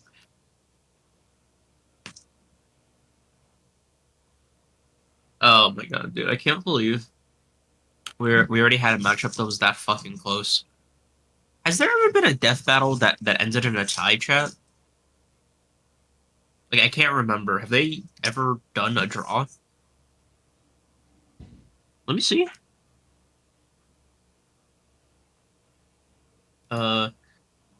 Death battle draw. Okay. Nothing fucking... Death battle draw? Yahoo! Yippee! Yahoo! Yippee! Bro, has there ever been a tie in death battle? Hello? Yo. Yo, what's up? So what are we at right now? Has there ever been a draw in death battle? There's two. We can't have a draw. Because yeah, I'm just wondering. The only two we've had are motherfucking Pinkie Pie versus Deadpool. Okay. And Segata Sanshiro versus Chuck Norris. Okay, bro. All right. So, like, no official, like, actual basically draw. no real ones. Yeah. Oh, and no, sorry. There's a secret third option. Courage the Cowardly Dog versus Scooby-Doo. What are we doing, man? That's what I'm saying. So, yeah, so why are you asking that? Oh, I was kind of going over, like, the stats of what we have so far, and I can't believe we got that fucking close to a tie. With the previous matchup. Oh, yeah, no, it's insane. The last fight, I think it's just because enough people are, like, on the fence of, like, which hacks actually matters. Yeah. As for this, I was kind of telling chat how fucking disgusting it's gonna, like, how nerdy, how greasy it's gonna be. Yeah. Because of, like, A, intelligence feats, then B, their physical feats. Like, basically, it's going to get out of hand the more we, like, the two ways we do it, right, is one, we take them, like, kind of at their respective Pokemon evolutions, right? So, at the first time we see them versus, like, their ultimate peak, right? Yeah. The scale might shift. Excuse me. But then the other way to do it is to compare intelligence feats. Maybe that's easier. Like, intelligence feats, the Maker's got that, doesn't he? It depends on the kind of intelligence too, because like there's the planning part. Yeah. Right. Like that's what I mean. It's not purely like math. That's why I was like. Even then, okay. So like with the Maker's intelligence, he developed like counter plans in order to like basically bitched the Eternals and made the Hulk join his side. Did all like basically made it so that the entire world basically said, "Fuck it, y'all can just do whatever you want, man. Have fun." You know, Didn't the Batman Who Laughs literally absorb Doctor Manhattan and Perpetua? he did, but like, okay? No, But I'm that's talking what I more. mean, right? Like Is that like manipulation, or is it more like? it's more like a cunning. That's what I mean, right? Like intelligence scaling is hard because like ironically, the Maker with prep time is better, Yeah, that's what I was saying when we were originally coming up with right? this. Is that like yeah, sure, the darkest night is a thing, but like surely the Maker has a way of like But like in the moment, like okay, whoever gets like the advantage or whoever like goes in with tempo or whatever, I think they can really set the tone for a lot for like basically it's one of two situations, right? Either the Maker starts like off rip or the Batman Who Laughs starts off rip. Who do you think is better responding in the moment? I think the Batman Who Laughs has slightly better cunning in the moment, like he's able to play by ear a lot better, like on the fly. ironically the Uh, Maker has better like with prep time, I think. yeah, yeah, that's what I was saying. So like Yeah. that's why I'm a little. But like the thing with the Maker is he kind of falls apart the second his plans don't work. Someone said the ultimate nullifier. I mean, gadgets and skills, right? If we're doing the death battle, sure. Well, like I think the reason they say that is because of Darkest Night is because you could just throw out the ultimate nullifier. Yeah, if it can take off, if it can kill Galactus, you know, So that's what okay, so that's what okay, so because like again, that's a win con. Like we could say that's our first win con. another thing we could think Or- of is that like what if in canon like they bring in like their little minions, their little groupies, right? Oh, like Because the Robins and all. Okay. also the freaking Hulk with the Iron Fist punch of 15 Hiroshimas apparently. Yeah, let me pull him up on the Versus Real Wiki. thing by the way, chat. The new Ultimate Hulk is an Iron Fist and he has a punch worth 15 Hiroshimas. What a weird scale, by the It's way. a very Not odd even thing for them to nukes. Yeah. say.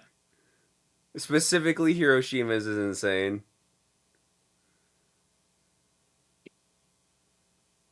Here, let me pull The up. Versus Battle's not. Does the Versus Battles Wiki not have him? Oh no, there he is. Okay. Here, pull him up and then show me if you find him. Yeah, I found him here. Let me also get the Maker. The Batman Who Laughs.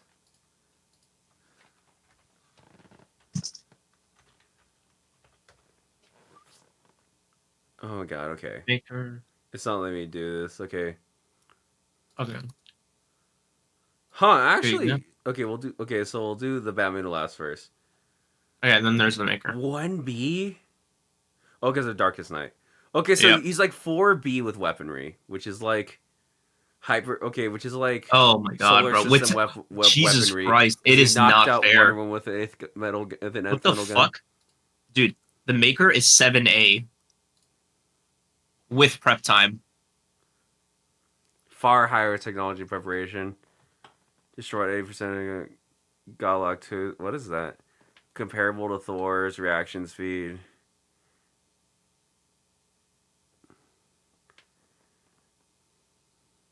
The Nevada Big Bang Gun. Okay, let's go to intelligence. Super Genius versus Extraordinary. Possibly. He's nigh omniscient with Dr. Manhattan's abilities. So we just can't include the Darkest Night.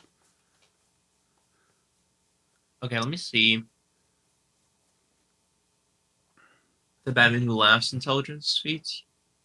Okay, so he has extraordinary genius, and the Maker has Super Genius. Yeah. What are the levels for that? Super Genius is the higher one. Okay. Possibly super genius. He is able to capture a weakened monitor and link into the anti-monitor's astral brain in order to destroy the multiverse.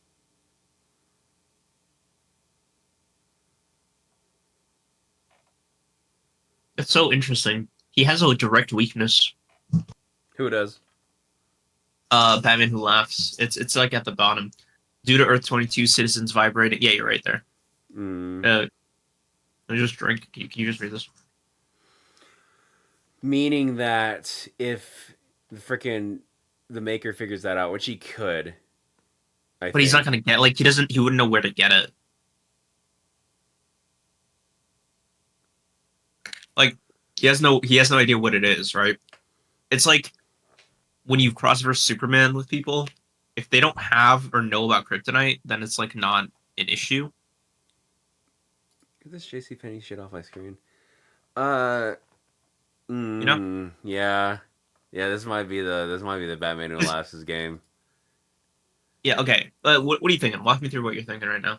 Because the only thing I was thinking, right, was that this is all just a matter of if we do it as they see each other, on average. What was this?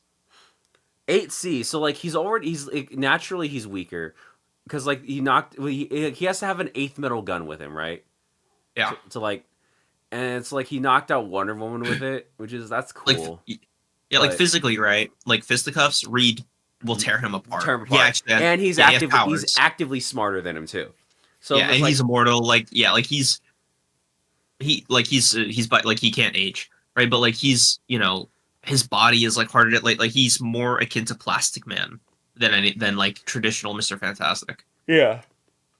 So it's the issue here is that if we do not consider the Darkest Night, which we're not. Yeah, because that's just the stomp. That's not fair. And we consider this fight just as it is, as the peak of what happens at the end of the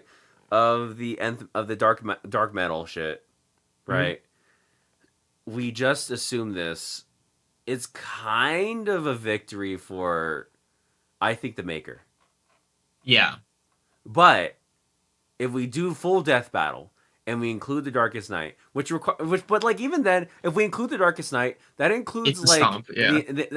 Now that I think about it, thank you, Smile, for subscribing. The thing about the Darkest Night is that now that I'm realizing it, I don't think they would give it to him because the way he gets the Darkest Night is through an entire plot line that ends with him getting it, right? So it's not like an active power up like Super Saiyan he can just use. Yeah, but it's okay. That's more of an intelligence feat thing. It's sort of Reed making that future society. He didn't birth that, right? It was but he made it over time. And that's what I'm saying. Yeah, we can't include that now too. We can't include that now too, unless we consider we can include it more feasibly than we can include the Darkest Night in a battle because because in order to include that in a battle, we would have to assume that the Darkest Night is a thing that he can just turn on. Whereas I could totally envision the maker having the technology he built somewhere ready for him to use. My only small pushback, I'm more engaging because what you think. Where do you see the scaling of weapons that they use in their arsenal before Ultimate Nullifier notwithstanding? For the Batman Who Laughs, right? All his stuff is geared at the Justice League and subduing and or killing them. For the maker, it's Marvel superheroes and some Celestials. And it's the ultimate, and I think, but the fact that he could deal with Celestials too is my thing, though. Yeah, deal with it. There's a difference in how do I say this? There were no the Batman Who Laughs with the monitors, he dealt with it, right? But there just weren't as many Celestials in his way, and the ones that were, he absorbed basically. Mm-hmm. So prior to that, I guess their base enemies. For the Batman Who Laughs, they're just the weapons have to work on people who are just on average a lot stronger than the ones at Marvel. True, but it's also okay, what is the Batman Who Laughs' average weaponry looking like? They don't. Yeah, they. Oh man. Oh, here we go. Oh, cool. reality warping with the cards you distribute are able to fulfill the holder's desires. They defy the laws of physics. Oh, Okay. hold on. Corruption. With his batarangs, he can infect people and turn them into something similar to the Batman Who Laughs.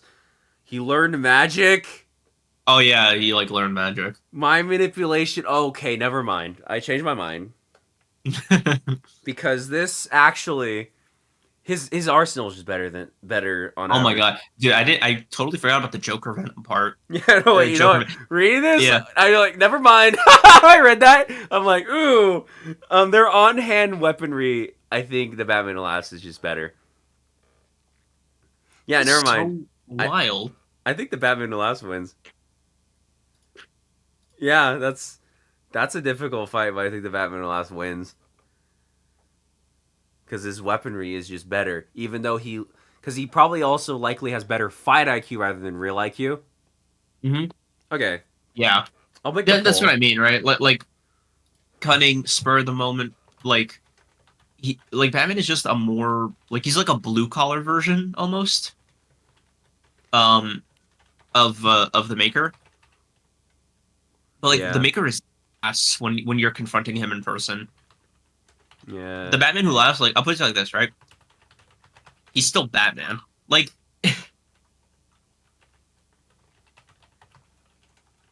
yeah. This is ridiculous, man. Hold on. Okay, let me see. The Batman Who Laughs. Okay, the Batman Who Laughs. The Maker.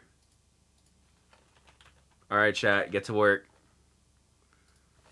Who do y'all got? Because I think actually after reading that, I'm like, oh no! This is like the strongest. This is like, ooh, I think the Batman Who Laughs has got this, man. I think it's very unfortunate. yeah, let's see. Huh? Hold on, let's watch this actually. Let's watch this go. Yo. Ooh. Okay, there we go. Ooh. What? Well, okay, 3 votes, 3 votes. Get your votes in there. Get your votes. Oh, it's going back and forth. I didn't even know you could change your vote. That's crazy. Oh, like YouTube like blocks it after. I don't know who's watching on Twitch, so I can't actually know.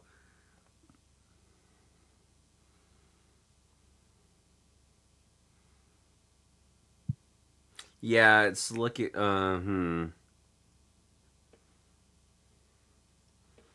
I just realized I didn't put an H in the laughs. I'm an idiot. That's fine. Yippee!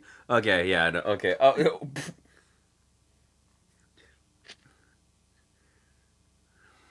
Wait, you did put what? Oh, in the thing. yeah, in the Okay. actual title, yeah.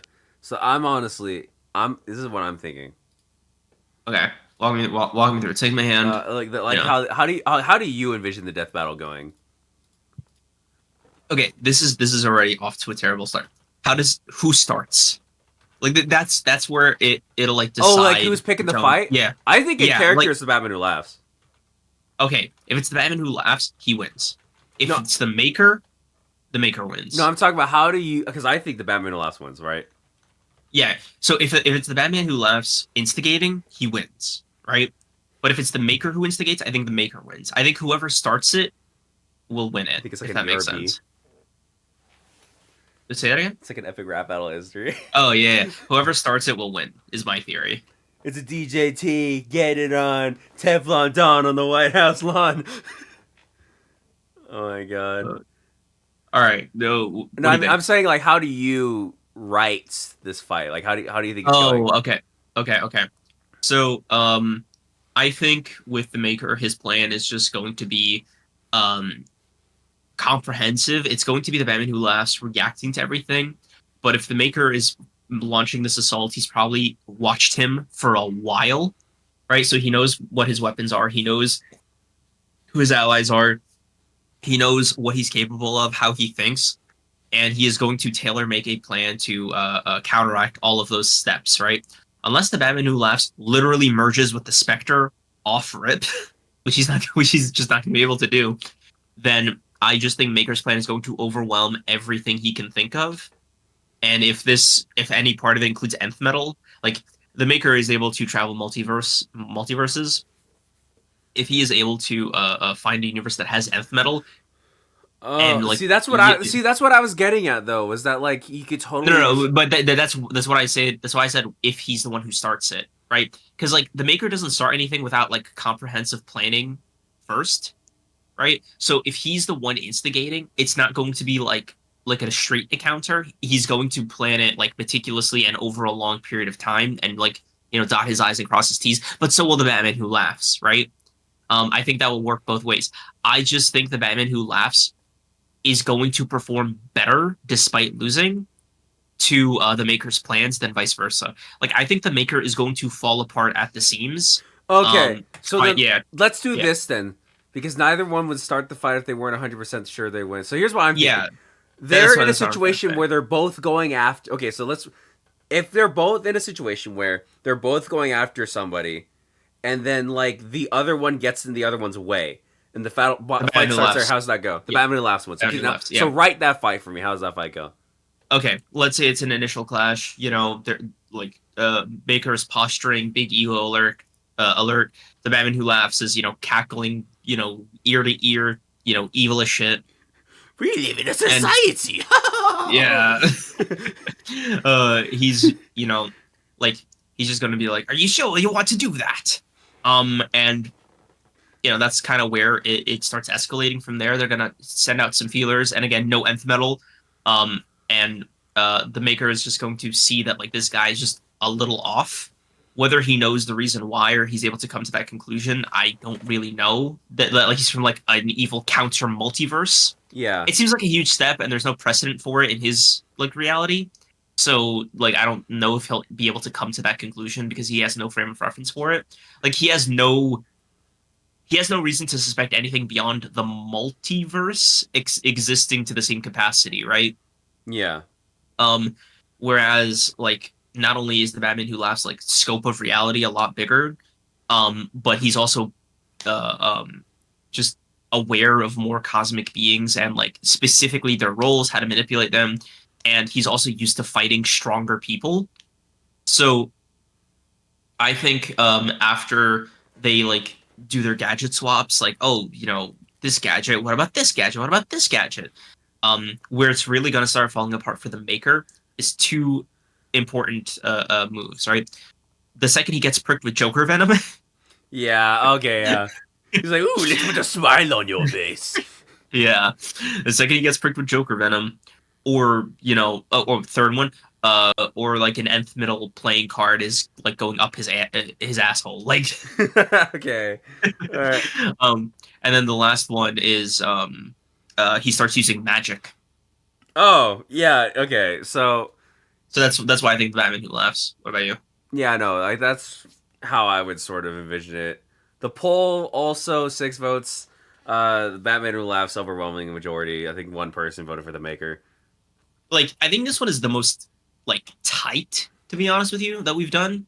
Like I think if the previous one was like 6-4 out of 10, this one is like maybe like a 50, like 7-3. This one is like maybe 6-4. Like I don't know. Yeah. Like I'd say the last fight is a little closer than this one was. You think so?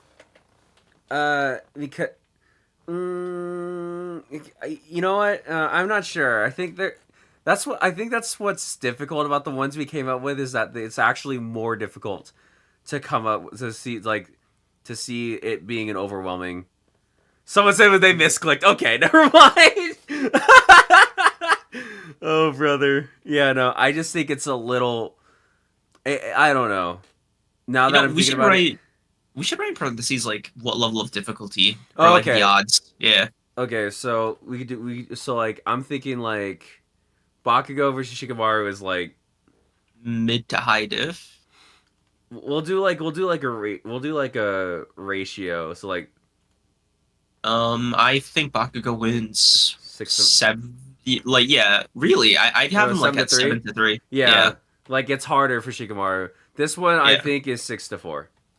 Okay. And this one is also 6-4, if that makes sense. Okay. That's how I've sort of seen them going down. Yeah, it's still very tight. Like I just think one of them has better reacting feats. Yeah. Okay. Oh, Yeah, okay. bro. That Joker gas inhale is gonna be Ooh! devious. Oh, you're going to be in for a bad time. Bro, I pray that Batman doesn't like of all the gases he hits him with, they're all like horrible. Like he's either gonna hit him with fear toxin or Joker toxin. He's gonna hit him with the fear and Joker dogs at the same time. Fuck, bro, talk about a bad truck He's gonna see seeing the Thing banging Sue in front of him. He's in like, front of him. no, I can't do it. Oh my god, bro, he's gonna think he's the bed or something. Oh my god. Oh my god. All And the right. Joker Venom's gonna make him like enjoy it. Oh my god, yeah, no. He's gonna put him in a fucking genjutsu. Like a Oh gas brother. genjutsu, dude. Oh my god. All right. So we now have here Captain Marvel versus Starfire. I'll rip. I'm pretty sure doesn't Captain Marvel absorb everything Starfire's got? You can make a similar argument to Starfire, but like Well, okay, what is Starfire? Because like in the comics, what does she do? she okay, basically just like energy blast and shit. And super strength flight, the basic like superhero stuff. She's actually another solar merchant, like a Kryptonian. So she gets her powers like from sunlight as well, I believe. Uh huh. So I don't know. We're going Like to I don't old think unreliable. yeah, I don't think she's going to what's it called? Run out of energy so much. Like oh okay, Carol blotting out the sun will end the fight. You know what I mean? Okay, let me see. Okay, what the hell? Oh, they only have free flashpoint. Weird. Um, no way. Huh? Really? Bro, are you What on fucking with me? drugs? Starfire reflex. Hold on. I gotta see this. Oh shit. They might. Yeah. Okay. So fucking weird. Yeah, no, this is her from Teen Titans. Huh. So fucking okay.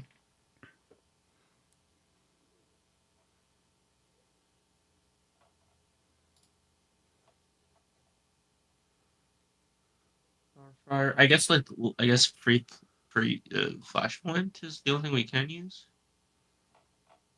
I mean, like, let me see.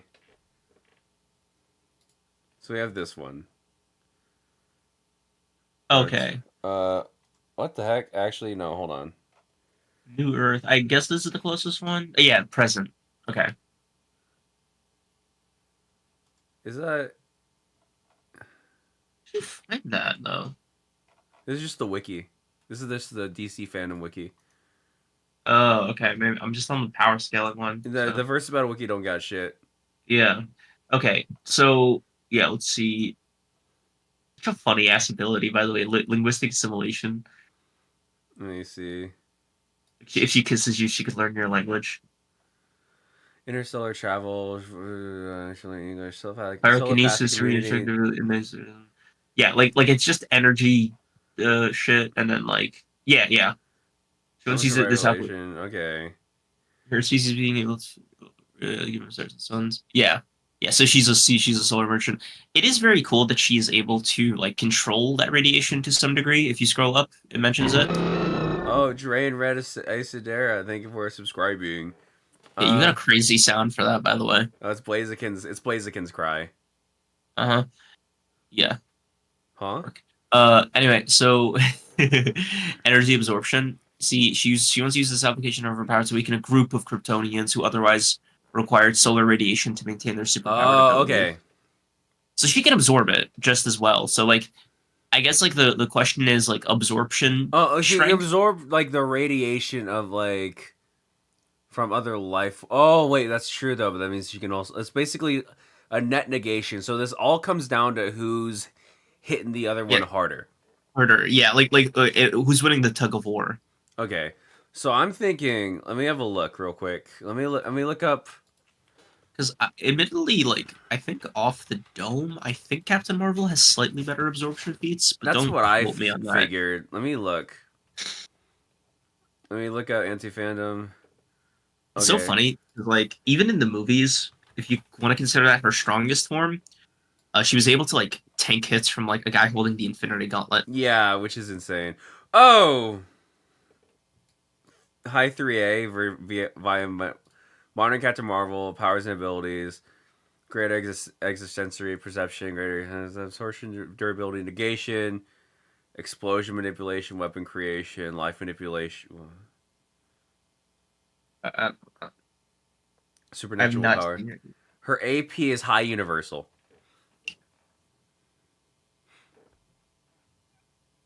She fought War Thor and Jane Foster Thor. She's massively FTL. She threw a large asteroid, lifted a celestial, varies the galaxy, striking straight this galaxy, whatever. Durability. Higher. Survived an attack from Thanos. Knocked away an unstable sentry. Blocked a punch from the Marvel Buster. Blew up a planet. Overpowered the Grey Hulk. The gray kind of shrugged off a punch. The Gray Hulk is like considerably weaker. Yeah. Survived a point blank blast from Ultron when it escaped attack from Robbie Reyes. That's kind of crazy. Tanked attack from Wonder Bench. Shrugged off a punch from She-Hulk, which according to you, anybody could. Yeah. Okay. Okay. I don't know. So some of these knocked away an unstable sentry is weirdly her most impressive feat on here. Oh, the Blue Marvel one is also impressive. Like he's really fucking strong. All right. So, Yeah, what's he's our like a thought? 2C. Because It just seems like Carol is just better. Especially with like in binary. Oh, and this is binary. Yeah. Oh my god, I forgot about binary. Here's the thing though. I think it's also really close. But I don't know. I think this one might be like up 8-2. You think it's 8-2? Because Yeah. I just don't, you know, because the only thing is like in terms of power, I can see Starfire up there, but there's nothing she has in terms of power that outright stops Captain Marvel. Whereas like Captain Marvel totally has better power manipulation and could just absorb anything that Starfire has for her. Yeah, like my beef with Starfire is like she's first of all, it's just like a lack of being there, like on screen. But second of all, uh, she's powered by an external source to not the same explosive degree as like a Kryptonian. Yeah. And the only reason she was able to harm them, it was just because she was able to manipulate or like absorb the energy they were doing, or maybe change the frequency of it to be like kryptonite. It's like with Godzilla, he was able to like find the frequency. It's just a specific thing that targets their weakness, which Carol doesn't have. Yeah. But like Carol has better absorption feats, she has binary, she has better physical feats, to be honest with you. And yeah, I just think Carol kind of clutches this. Yeah, let's ask the chat. Yeah. Hey chat, what are we thinking? I think it's the difference between like a V3 and a V8 engine for absorption. Let's see, DB episode 4. What the fuck? Captain Marvel has stood to Thor, while Starfire never really fought Wonder Woman. Yeah, okay, see, that's what we mean. Solar powers, which we can, yeah. Yeah, like Marvel is weirdly a lot better about energy. Montana McCarthy like has a point. Let me see. Why didn't I cap all of it? Yeah, I just think it's just a matter of like Captain Marvel has just more options than Starfire does. I think this is actually one of our more unfair ones. Ironically, we thought it was gonna be closer, when we Yeah. came up with it, but it is one of the more unfair ones of the 4 we've come up with. Like, really, what I think the problem was is like Starfire's lack of exposure. Like, I just think she just has less stuff to pull from compared to Carol. So I think it's like a bias of information issue. Don't care. I want both of them to be. All right, dog. All right, man. Chill out. Chill out. Let's calm down. Let's not be weird about this. What do we got? It's 100%. There's only one vote though. Oh, okay, okay. Okay. That was me too. Like, okay, that was man. me. I voted for this. I hate women. Like, what are we doing here? Man, y'all do not want to vote for this one. They're like, nah, we hate women, dude. Oh. Oh my god. Y'all have problems with them. I see this as an Apocalypse versus Black Adam situation. Great stats versus powers that specifically counter the other. Oh, wait, there's finally a vote for Starfire. There's a vote. I see this as Apocalypse versus Black Adam. This is such an interesting comparison. Interesting. Yeah, like... Yeah. Oh, it's getting closer? Like, I don't know. For somebody who's voting for Starfire, what's your pitch? Like, why do you think Starfire wins this? Yeah. Because in terms of people they fought in power, Captain Marvel has better fights than Starfire does. At least from my understanding.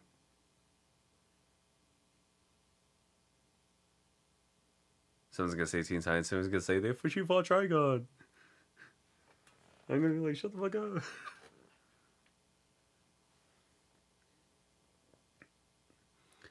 And then Korean's going to be like, I want women to beat each other up. I hate women. I hate them. I've literally never said that. I hate women. I hate them so much. I'm Creams. You know what I'm saying, Creams? No. I've actually never heard of that. That's like verbatim what you said, though. You know? I heard you. So I'm thinking it's Captain Marvel. Yeah. I'm thinking the fight goes as usual. Captain Marvel goes up to Starfire. Starfire's fighting around. It's like, hey there, you are an illegal immigrant. Get out of here. I don't like those. And biblically accurate Captain Marvel, by the way. Starfire goes, I'm sorry, I do not know what the illegal immigrants means. Goodbye. Flies away. They start fighting in space. Starfire gets fed up, starts beating the shit out of Captain Marvel. Captain Marvel gets stronger. And then they just like fly into space, and Captain Marvel enters binary and then rips Starfire in half. I'd say I don't see an issue with that. I think it's 7-3. What do you think? Yeah, I'd say 8-2, to be honest with you. Oh, you think so? Why is that? Binary. Ah, yeah. I love women. Okay. My chat's a bunch of clowns. What? The Busham0 Euro chat? Humana. What? Nah, never mind. What's the next matchup? Humana? What's up? I'm gonna end the poll. Captain Marvel wins. Yep. Okay. All right. Oh baby. Oh baby. Oh my god, yeah, I have no idea how to even... baby, let me show you something funny. Let me show you something hilarious. Alright, so we're gonna go Dragonoid, right? Okay. Oh, fuck off.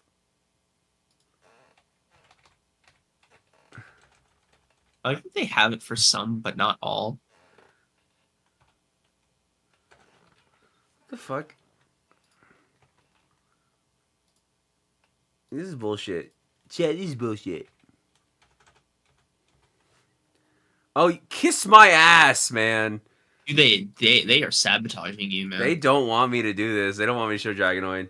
They're trying to silence you and deplatform you. Alright, let me show you this. This is so funny. This is infinitely funny. This is his first iteration, I want you to mind. This is like the first time we see him in the show, right? Dude. Okay. Fucking, like, what are we doing here? The first season, he is fucking 2C, right? And then it's like at least 2C. It just keeps getting stronger, right? Base Drago, sure, he's like he's able to incinerate fucking like wall effects. It's just like, okay, Delta Dragonoid. We have Delta Dragonoid, Ultimate Dragonoid, Infinity Dragonoid, where he's a god. Then then he becomes the core of Vestroya, like the dimension and the planet. And then he evolves into Neo Dragonoid, Vexus Drag. So then they put him in a mech suit. Him fighting in that mech suit almost destroys said planet and dimension. Then he evolves into Cross Dragonoid, Maxis Cross Dragonoid, gets in the mech suit again. Then he turns into a dude with dragon head.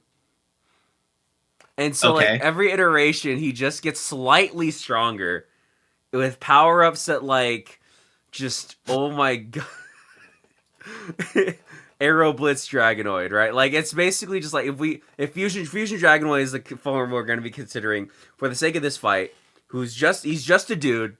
This is just a guy, right, with a dragon head. He's busted, right? We'll go with like low multiverse, defeating Apollinaire, barely defeated Alpha Hydronoid, gained the upper hand on Silent Naga, whatever. These only stopped 2 universes collapsing in on each other with a minimal effort, and united the 6 universes to form new Vestroya, right? Then he was able to basically absorb, like him fighting with the giant robot suit almost destroyed the combined universes, by the way. I just want to remind you that. So like again, this is just all things he's able to do consistently throughout the series, right? Meaning that the only person he won against Superboy Prime. Okay, so now we're gonna do Guillemon from Yeah, I am not liking the opponent better be like God. Alright, we're gonna do Guillemon Takato Matsuki. Alright, basically he's fighting against this guy, right? Wow, what a cute little guy. You know, he turns into this thing, then he turns into this thing, then he turns into that thing, and then he turns into Gallantmon or Paladinmon. What's the last thing? That. It's pretty raw. Oh my god, dude. Okay, so the problem here. See? What the fuck? We gotta find out what. I was kidding. We gotta find out what complex. So low complex, basically complex versus low complex. That's what we're doing here. That's what we're fucking doing here right now. Is that we're debating how many multiverses they can blow up. Destructive power digital has can destroy the entire digital world, including the layer of the gods. His mere existence was enough to threaten not just the entire digital world, but the real world. Fought defeated Beelzemon, who had previously overpowered, used his dark magic form, far more powerful in his previous form. Now, the thing about this, right, is that we are considering that they're bringing their partners. This is important because in the world of Bakugan, while there's no boost, you can, because like right now Takato fuses with Guillemon in order to form Gallantmon. They combine to form one giant creature, right? So this is just the both of them combined. But Dan has access to fusion cards and power-up cards, right? Throughout the fight. So like he's just giving Drago more opportunities to get stronger throughout the course of the fight. This is basically just a matter of like, does Dan have enough to boost Drago's power enough to fight the combined power of a child and a Digimon? This is a diabolical. Like I can't get like what the fuck am I watching here, man? Like this is Reality Breaker versus like what slightly less efficient Reality Breaker. It like is I slightly don't less efficient. Is what it is. Yeah, too. This also doesn't. God. And if we are if we're gonna be dicks here, I don't think Takato has anything aside from Guilmon that could boost him, Dan has like Trap Bakugan and like has like the Max's Drag. Oh my god! Oh, I didn't even get into like. Okay, so here's what makes this funny, right? I say funny. It's actually really fucked up. Dragonoid also has access to his buddies. Let me see. Do they show his buddies in here? Okay, no. So let me show the like. Okay. So we have Max's. You saw Max's Dragonoid, which is the Megazord thing. Okay. The giant mech suit that he just gets that just fighting almost destroy.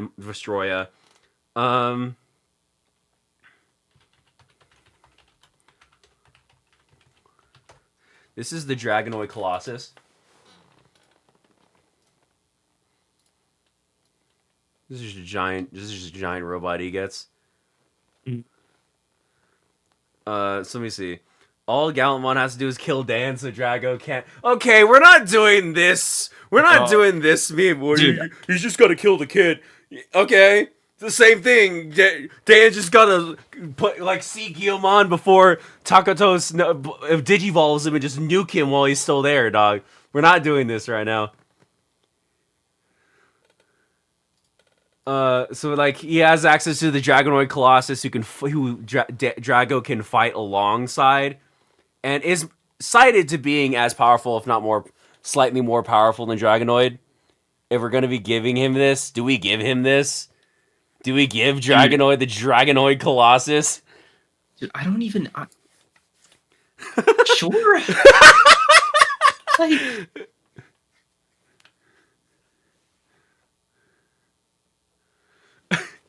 Wait, what is it called? What is the giant other giant robot he gets?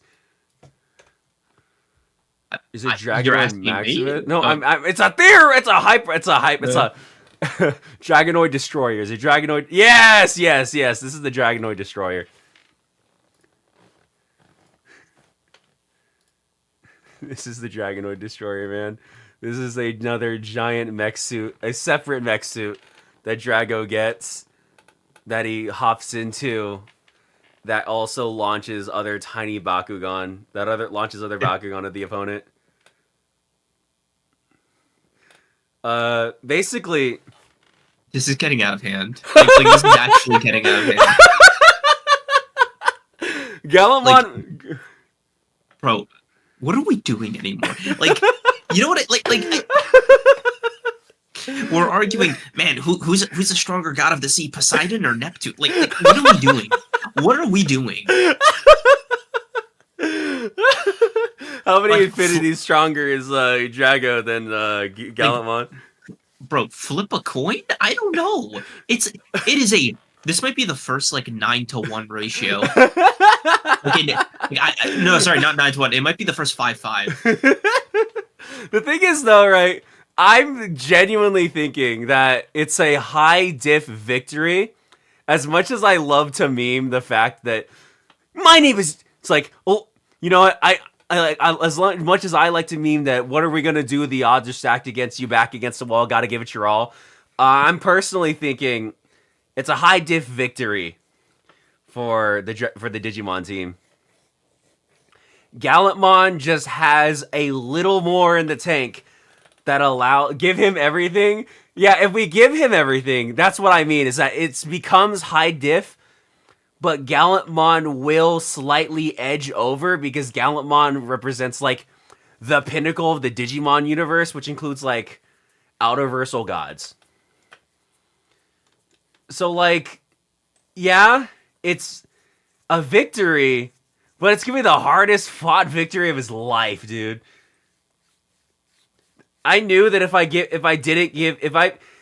this was OG Digimon, if this was Tai versus Tai and War Greymon versus Drago, this would have been a stomp in Dan's favor. That's why I gave it to Takuto, because I knew it was going to be a little more of a fight.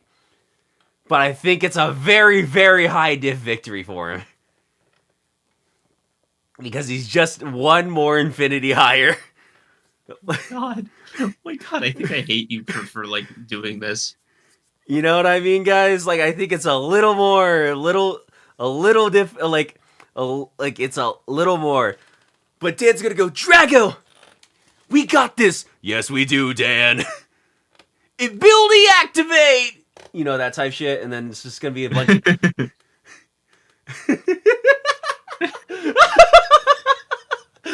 Fuck you.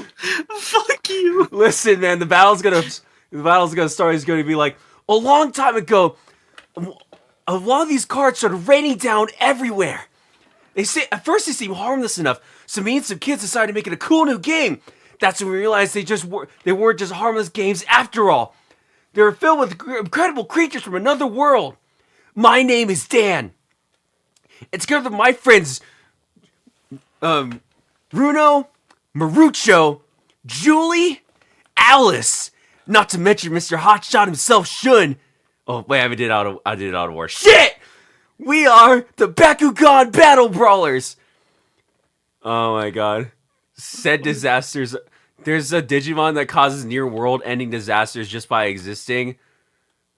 World-ending disaster. We just discussed how both of these guys are like complex multiversal, dude. World-ending? We ain't talking about the world no more. Oh my god. Let's let them decide, man. Let's let them decide. You know, whoever wins, y'all decide. I want y'all to tell me, because I'm fine with either one. I personally think it's high diff victory for Takoto, but god damn. Drago, we can't let it beat us like this. You're right, Dan.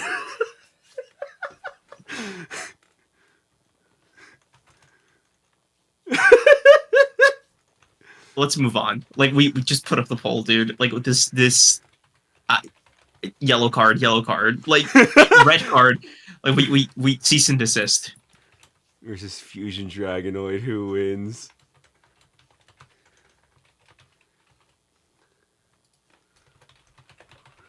Why are you red carding me, dog? I'm red carding you because, like, this... How do I say this? Red cards work because Drago's Pyrus. And this works in his favor because it's his attribute. Okay. Mike Tyson at 58 versus 57.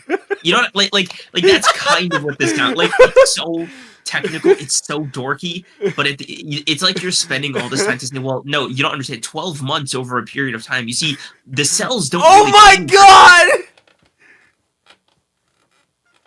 Out the gate!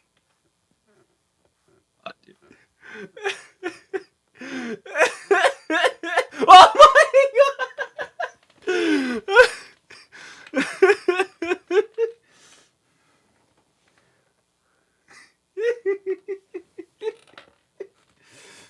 The way this fight's gonna go, right? They're gonna meet up. It's gonna be open. It's like, whoa, that's a really weird Digimon he's got there, Guilmon. Wow, yeah, talking over got a weird Digimon over there. You just wanted to do the impression. I know what you're all about. All right, Drago, we're gonna show them what a real battle brawler's like. You're right, Dan. Let's show them how it goes. Field card set. Go, Dragonoid! What is he doing? Oh my god. They're gonna fight for a bit. Guilmon's gonna get his ass beat. Guilmon, Digivolve too! It's gonna be a little bit of that. It's not gonna matter. Just gonna get his ass beat a bunch of times. And then finally it's gonna be like, where they combine into Gallantmon. That's when the fight actually starts. And then Drago's like, this guy's really tough, Dan. I know, Drago! But we got this! Pulls out the fucking Dragonoid Destroyer.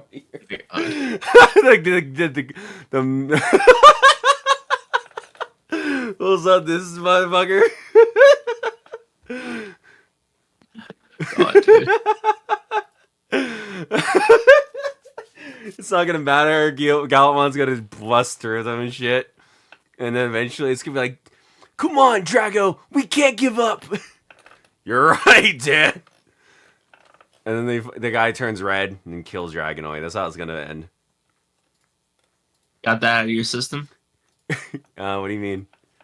Like you officially you're. Why? What's the problem?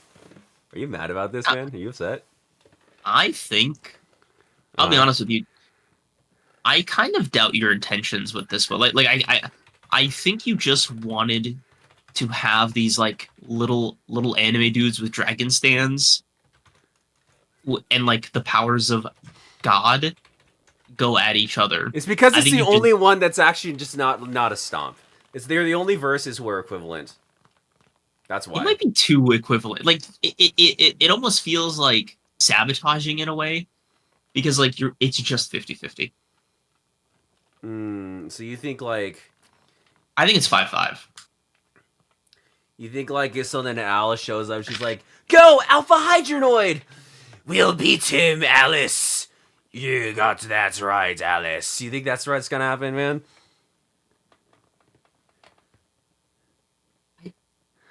Let's move on. Let's just move on. Let's just move on. I don't want to keep talking about this. What do you mean, man? I can't do this anymore with you. What do you mean, dude? Like I think like you're just kind of like hating right now. I think that's what you're doing. I yes. Why? Why are you hating, dude? Let's check what let's check what the poll. Let's check what the chat thinks. You know what I'm saying? Don't be salty, man. Don't be salty. Don't be upset. 6-4. Nasty shit. I mean, what the hell, dude? Why are these preschoolers able to destroy the multiverse? We blew up the universe 3 times this season already. Oh my god, we have actually. Hold on.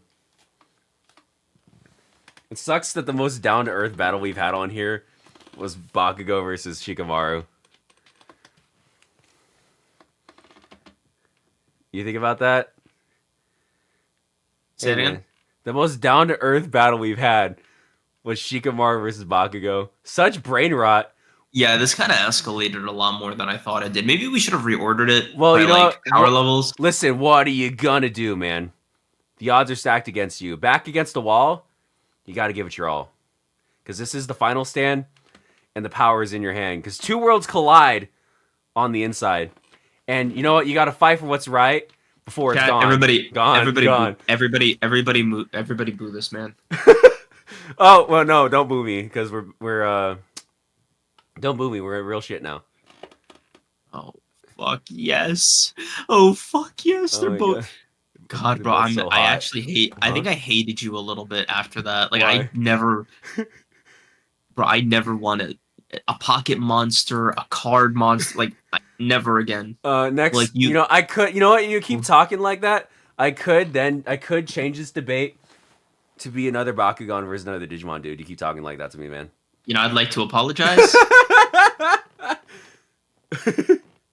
Why? Is there a problem? Is that what? So Urza versus Mereoleona is Mereoleona, yes. Because Okay. Mereoleona is like up there in terms of power of Black Clover. Yes. And have you read the newest chapters? I have. I do want to say one thing though. Yeah. Mereoleona is so lucky this is not Natsu. Oh my god. She's really dude. lucky it's not Natsu. If it's Natsu, it's over for her. Oh fuck. Bro, Natsu after like that first like, wait, I could eat other shit besides fire? She might die. Like just like the weakest version of Natsu might still take her high diff. Weakest version? Oh, because he just eats it, yeah.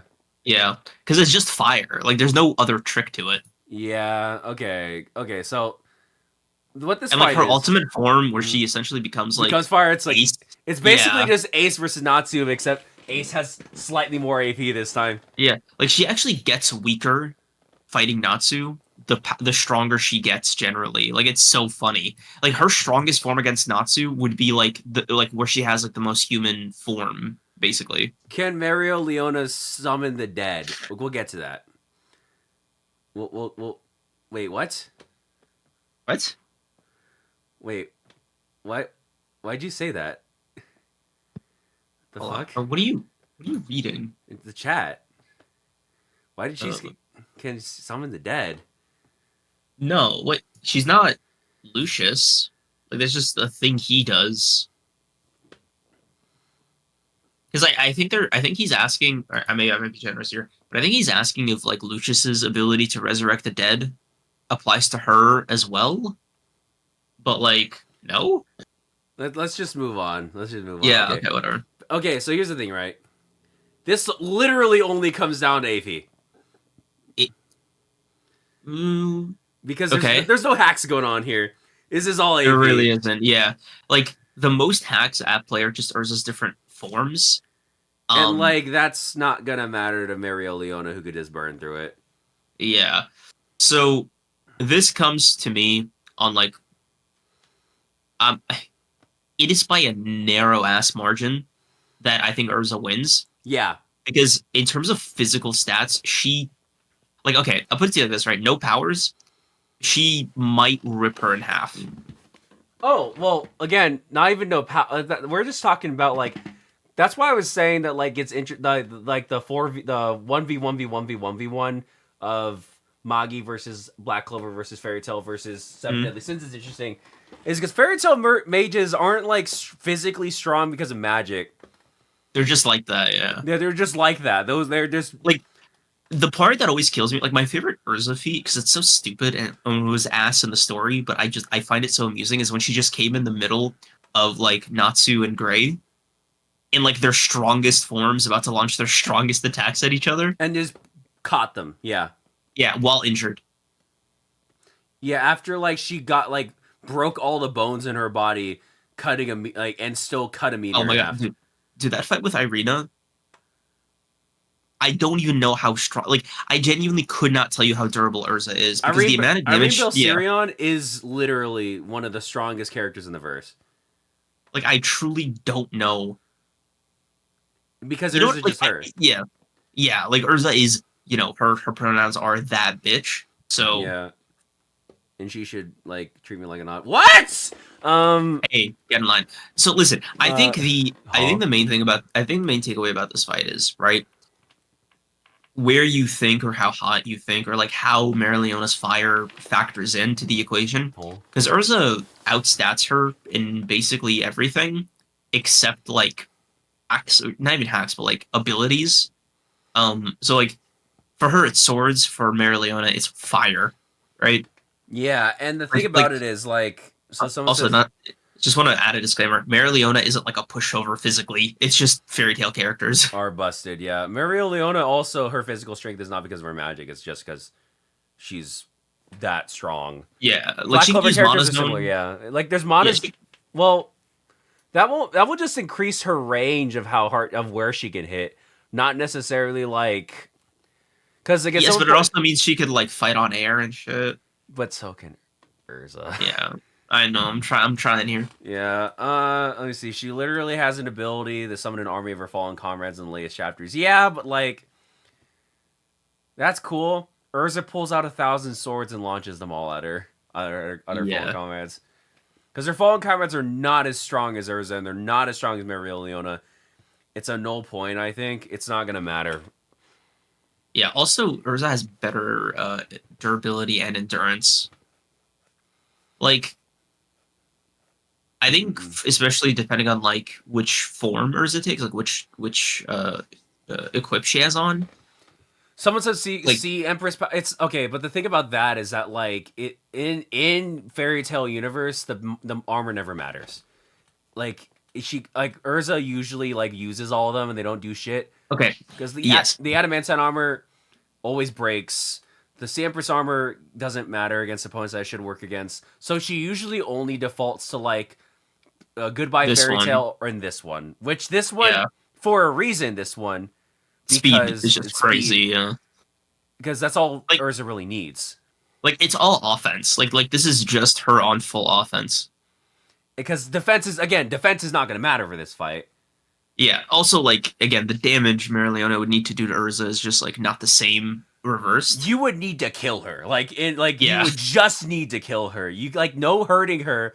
You hurt Urza. That's cool. One time when every single bone in her body was broken, no magical power in her, like, all of her organs ruptured, she launched herself at a fucking missile. And still had room for dessert. Yeah, she was fine. Like, what kills me, too, is, like, even if it's like a 3-to-1 ratio, like for every 3 hits Marileona like gets off and damages Urza, that one hit back is not going to be like, you know what I mean? Like the exchange rate is not even, because like that one punch from Urza or whatever might actually like just devastate Marileona each time.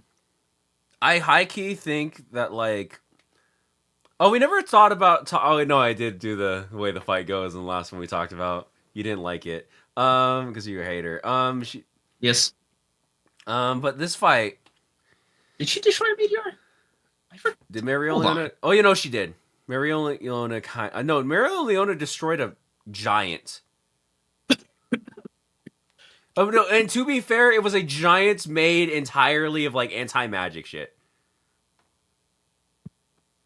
Oh fuck. Which won't matter because this is not being determined by magic power. This is being determined by physical stats and power output. Which, like, that's what's funny. That's what's very straightforward about this one, is just who's stronger. You know what? Let's make this easier on ourselves. Okay. We'll do Urza, because I think this is gonna be wrong either way. We're doing this one. 5A feels really low, but whatever.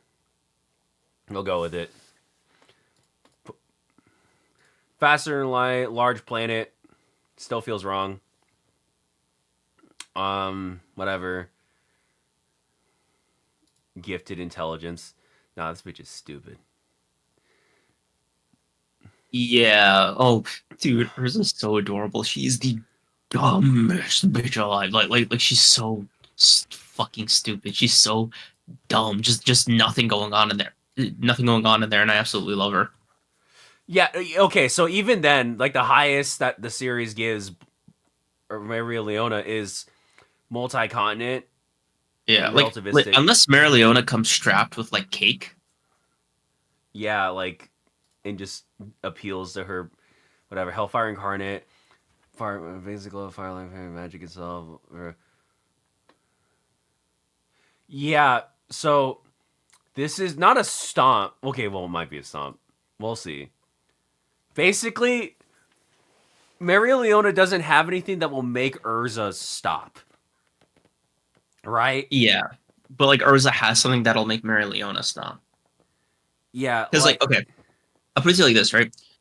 Mary Leona has been stopped before with a lot less damage than what Urza took and kept fighting with. Urza got beat by the second strongest of the like arguably the fourth strongest in the entire series. Versus where like well, yeah, but like, okay, but no, never mind. Because I was because like Mary Leona was helping to fight like a lower tier version of that the people they're fighting are not equivalent. Basically, is what we're getting at. Yeah. So we're gonna put up a poll. We're gonna let y'all decide, but I think it's kind of clear. Honestly, a more fair one, like, because I know we went with the themes on this one, a more fair one / a one I'm slightly more curious about would be like Asta versus Urza. Because like I think Asta still loses that one. I think by a smaller margin though. By like a significantly smaller margin than Mary Leona. Like at the end of the day, right? Physical to physical. I can see them getting twisted with it.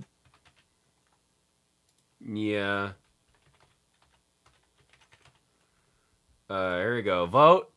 Here's how I see the fight going down. At least in character. Again, I think it's tournament style. We do this one like a tournament. They're fighting each other. They instantly gain respect for each other because of how, like, wow, she's a noble warrior, just like me.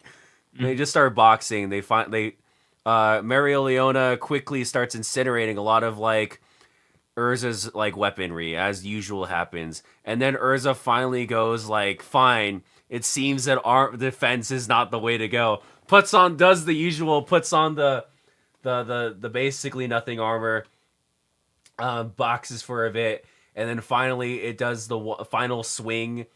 Mary Leona gets cut in half. That's basically how I kind of view it. I don't think there's any other way you could write that. Yeah, like I'm trying to figure out, like, I'm really, like, short of incinerating Urza's limbs, maybe? I don't know. What do you think about that?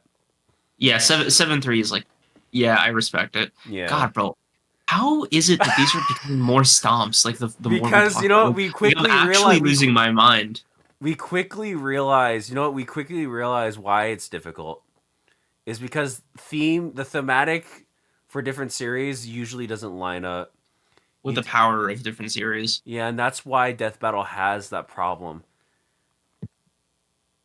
And that why they often just don't give a shit about making it equal. Yeah, this is why. Because, like, it's not like... Wow, is that... I think I just felt more sympathy for Death Battle. Well, because you know what it is? A good number of these aren't actually stomps. Yeah, like, they're more even, right? Like, okay, to our credit, I don't think anything's as bad as, like, fucking Hulk versus Doomsday or whatever the fuck, right? Actually, let me look up some funny Death Battle. Thematic fights are kind of BS. It's kind of what all fights are, though, for Death Battle. Okay, like, not everything is, you know, Omni-Man versus Homelander. Yeah, right? It's not that lopsided, but it's also not, like, 6-4 is the closest we've gotten to an actual 50-50. But to be fair, there's 3 of them. Yeah, we came up with a good number that are 6. Yeah, that's what I mean. Like, it's impressive for us, and, like, I'm proud of it, but it's like, damn, this shit is a lot harder than I thought it would be. It's getting really difficult, yeah. Like, the planning process was harder. Just filtering these ideas was difficult. Talking them out and coming out with these ratios is, like, kind of insane. Oh, Eggman versus Bowser is tomorrow. Oh, I can react to that. Ooh. Okay. Oh, okay. We're gonna look at the poll. Okay, man. Okay, dude. Okay. Clearly, they don't think it's even as we think it is. Clearly, they think, Urza beats her ass. Here we come to one that I think you got one, I got the way we argue the other one. Okay. So, I guess walk me through it. You compared him to Muzan if he was locked in. Muzan if Muzan had actual broken... Okay, so let me describe to you. Okay. Basically... Is it cool if we end on Ghost Rider versus Gerard, by the way? It's getting late for me. How many have we done? Because it's a 20-episode season. We'll be at 11 if we wrap up Ghost Rider today. No, we've only done 1, 2, 3, 4, 5, 6, 7, 8. We'll have done 8. What? Yeah, we'll have done 8. Oh, the extra slides are the fucking... Oh my god, okay. Yeah, okay. So yeah, let's end it at 10. Okay, then we're ending at, like, Shiro versus Saber. No, Shiro versus Kamen Rider Saber. So, okay, so that's... You know, I might just... Okay, I might just dip out for that one because I don't know about either character. Okay, so... Again, Urza wins the other one. So here's the thing about Naraku. Yeah. Naraku is fighting characters like Inuyasha. Inuyasha has a sword called a Tessaiga. The Tessaiga is known for its power to kill 100 demons at once, right? With one swing, right? This, of course, doesn't mean like 100 strong demons. This apparently just means like fodder. This is basically Sukuna versus Kenjaku. Yeah, if Kenjaku was locked in. If Kenjaku was locked in, that would be what Naraku is. So Naraku is bullshit, for one. Tessaiga has a power where it can incorporate other abilities. Like, they went to a clan of, like, weird vampire bat things that have the ability, the specific stated ability, to form barriers that are strong against anything. Tessaiga has the ability to cut through barriers. Apparently, Naraku came up with barriers that can block this ability. So then there's the express ability of Tessaiga to cut through barriers do not work on Naraku barriers. Okay, sure, whatever. Naraku also has this poison miasma that just floats through the air, which doesn't work against Sukuna because of Sukuna's poison negation, apparently, right? Yeah. It won't necessarily matter. Although the poison thing is kind of in question because people are like, well, that never really got looped back. Because they say that Sukuna himself is the poison, but, like, it's more of a metaphysical thing. I don't know. He doesn't have poison feats. Like, Yuji has poison feats. My point is that, like, Naraku is more prone to cheat than any other character. He's the most powerful. He's one of the most powerful characters in his verse, and he's willing to cheat on top of it. It's like if Aizen openly always used Hado and always use Kyoko Suigetsu blatantly, right? Didn't even he bother with does. hand to hand. No, I mean like doesn't even bother with hand to hand, right? To flex his own strength. Let me go ahead and let me grab him real quick, just in case. Like, okay, my whole thing with like, okay, I know how I want to approach this. What is the speed like that we're working with for yeah? He's massively hypersonic plus. He's comparable to Inuyasha. Hypersonic is they were dodging lightning and shit. Suguna might just get blitz then. Oh. Because, like, okay, if you want to use the Kashimo feat and say that and wank Kashimo to, like, lightning attack speed, then this is slightly more even. Okay, let me see. So he's superior to a guy who stopped a meteor the size of a country. Basically, Naraku. Oh, so yeah, so like Inuyasha, remember that thing I said that can like cut through 100 demons at once? Yeah. Naraku just tanks that. What am I supposed to do here? Like, it just seems like we set Sukuna up. Well, the thing is that the reason why I picked this character is because like Sukuna has more like the fire arrow, has like the things that could like hurt, like at least like hurt Naraku, and then Naraku regenerates from it. Sukuna uses his domain, which this guy can't do anything about. It just summons on top of him, cuts him into a million pieces, but he heals from it. This is all just a matter of will Naraku be able to survive any attack that Sukuna hits him with, right? Because even like if we do like, oh, he could use like go through the soul, Naraku confuses soul with others upon like a contact. He has like I said, it's literally just if Naraku gets hurt, he just shoots out poisonous gas that dissolves things. You know, shape shifting, blah blah blah blah blah. Like you see this list. Yeah. Is his regen automatic? Naraku could restore his quickly, even when his head or body or head were cut. He could have no problem healing them. However, it had a limit. It would take him longer to regenerate the more damage he sustained. Okay. Win con for Sukuna could be like, because he could attack the soul. Soul dismantle to kill him if he can like get it out fast enough, and what's his name? Doesn't see it coming. Naraku. Naraku doesn't see it coming. Like, if he hits him with like a slat, like the one he hit Gojo with, and he makes it so it attacks the soul. Yeah. Now like, here's the problem. Naraku will likely use a puppet. Okay, so there might be that, but also like forearm Sukuna, right? At full health. Yeah. Okay, his binding vow stipulates that he has to say the full incantation to get it off, so that he's so much slower. Like he's just so much slower.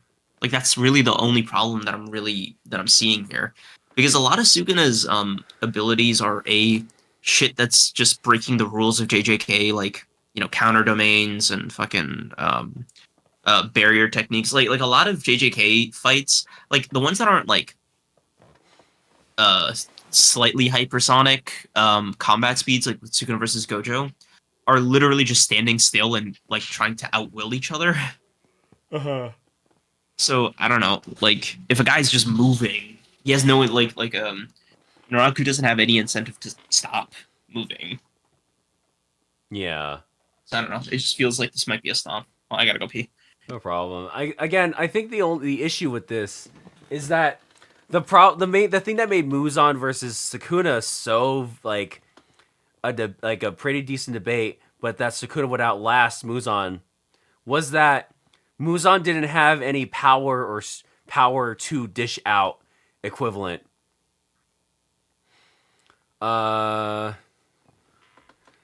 Basically, Naraku has that. Naraku has the power, I think. Oh, I didn't even tell him about this. Oh, okay, hold on. No, I need creams that. Okay, hold on.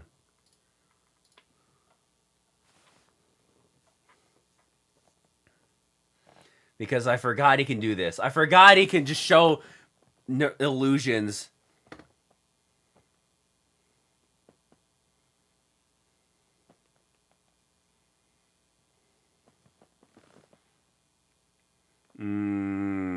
Shoot.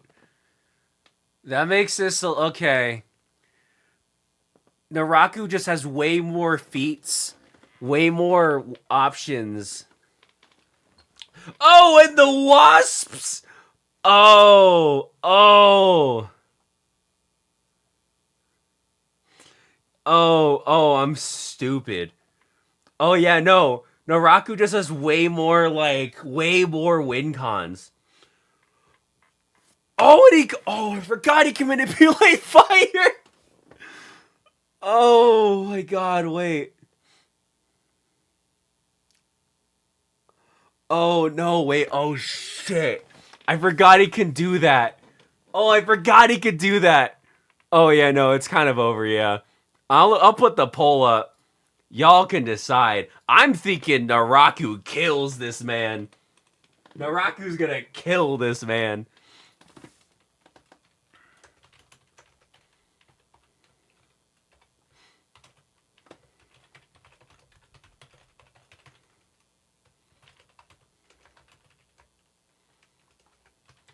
Man, I want to rewatch Inuyasha now. Don't.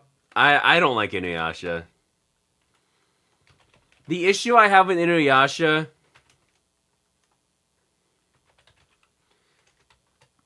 is that Naraku is unironically what makes Inuyasha really boring, though. Naraku being this powerful is actually because, like, the one thing Rubiko Takahashi kind of struggles with is making the fighting aspects of the series do well. I read that manga. The manga, I hated watching the anime because it was so slow. So you'd expect the manga to be faster. The manga somehow is just as slow. It's the problem. The problem is just that, like, the way she writes Naraku makes you want to rip out your fucking hair. Like, JJK fans complaining about Sukuna every week had no idea how bad it could truly be because Naraku had powers that specifically negated everything the cast could do at every point. It was genuinely so stupid. Inuyasha is also a famous plagiarist. Alright, man. Don't invoke her name. Don't invoke the famous plagiarist name. She's gonna start talking about, like, oh, you know, this is what Dandadan is. What is Dandadan even really about? I'm gonna watch Ghibli films. Okay, I'm back. Where do we leave it? Oh, hey, Creams, hold on. Earphones are out. I had to stand up. Hello? What's that? Oh, so I realized something that makes this a stomp. Okay, for who? I forgot this guy can manipulate fire. Oh my god, dude. Okay, you know what? I'm not taking the heat for this. I'm not taking the heat for this. No, this is entirely on me. This is entirely on me, right? Because, like, I forgot, because this is the thing, right? I forgot that the thing that made Inuyasha so insufferable to me to watch, I'm sorry, to read, was that, like, at every point the characters would advance and then Naraku would be like, haha, fool. I developed the Naraku ability that can negate that. And they're like, fuck! Because I forgot okay, so there's a character in Inuyasha. His name's Miroku. Miroku has a black hole in his hand. Can just suck anything into it. But... my god. But Naraku has specialized bees that when they fly into the black hole, they cut up the sides of the black hole and make his hand bigger. Like the hole in his hand bigger, which will cause him to die faster. So, like, that shuts down Miroku every single fight. He sees the bees, is like, shit! Can't do nothing about it. And then Inuyasha be like, it's okay, I have the Diamond Tessaiga, which is just harder than the normal Tessaiga. And then Naraku goes, you fool. It has a shield that's stronger than Diamond. And they're like, shit! what do we do about that? And they're like, okay, I have a lightning bolt that could kill this guy. And then Raku goes, you fool. Dude. I forgot about that. Oh my god, no! Fix that ratio. Yeah. Yeah, no. It's actually, no. Like, I'm this is diabolical. This is so funny though. I forgot about that. I was like, this is our first stomp. This is our first genuine stomp, I think. Yeah, this one we'll chalk this up to user error here. The bees cut Miroku's hand. Naraku just has plans for every single person ever in the universe. That's what it is. Yeah. It's like deserve less. Fucking hell. It's actually so stupid. The thing about Inuyasha is that Inuyasha is a great romance series. I think the relationship between Inuyasha and Kagome is so good, and then that little fucker Naraku shows up, and our first stomp, man, our first stomp showed up. Are you happy? We're just like Death Battle now. Yay! Oh my god, dude, that's like a black mark on an otherwise okay report card for us. It's about to get worse, you realize, right? Oh, let's just do it. Let's rip the fucking Band-Aid. Let's rip the fucking Band-Aid. Let's do this. We did this to ourselves. Okay, are we taking this? Are we getting wacky? I'm gonna end the poll. Like, why the fuck does anyone think Naraku's gonna lose? Like, my bad. Yeah. My bad, chat. My bad. I forgot about that. I forgot Naraku just has powers for everything because he just does. Anyway, dumbest. Is also a famous plagiarist. Funny cheesecake. He told me, bro. The fucking whatever.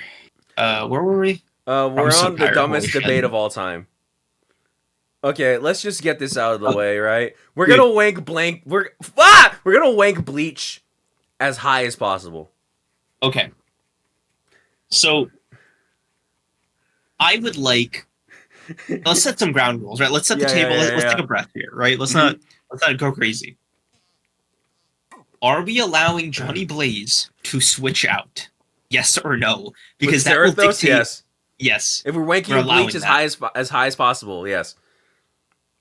If we wank Bleach with 2 fingers and give it a Hakutua, it will end the second Johnny switches out. Okay, never mind. Don't let him switch out then. Yeah, like... Okay, I say this with love. Uh-huh. This is your fault, by the way.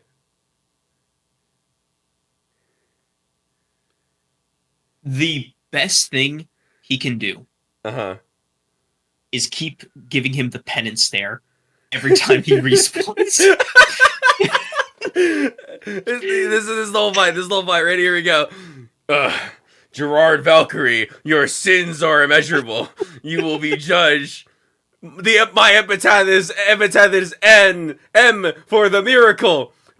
Gerard Valkyrie, your sins are immeasurable. My epitaph is M for the miracle. Gerard Valkyrie. It's so funny that Gerard doesn't adapt. Like that's I think is an important distinction, right? He's not Doomsday. He's not adapting after every death. He's just getting stronger. Like it's just like he's not growing a set of gills if he drowns. Like he's just getting bigger and stronger. Right? He is not any more chainable, or sorry, any less chainable the stronger he gets from like base. So what's gonna happen is every time he respawns, he's still going to be in the chains. And like Ghost Rider's chains are unbreakable. And the worst part is the miracle, and that's with wanking. If you want to be like normal about it, Ghost Rider's penance there isn't even an attack. It's not a physical attack for him to come back from. It's just suffering. Gerard Valkyrie, your sins are immeasurable. You will be judged. My epithet is M for the miracle. Holy shit, dude. Gerard, like, the win con here for Gerard is killing himself to stop. Like, just to end the cycle.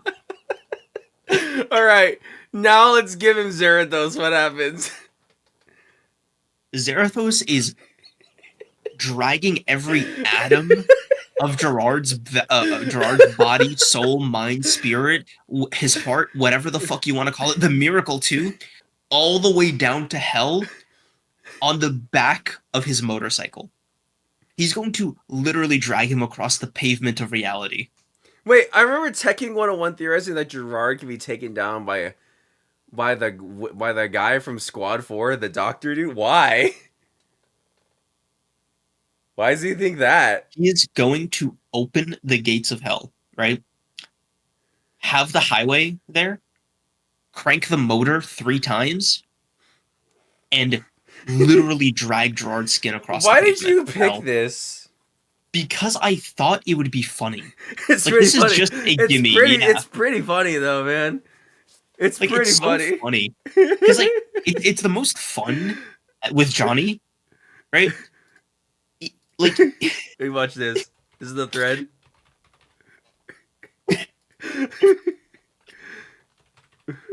Holy shit, dude. Holy shit. Like, you would think Gerard was like me trying to go up against Ghost Rider. Like, it's so funny. It's genuinely so funny how like uninterested Ghost Rider is in fighting people. He's just there to punish you.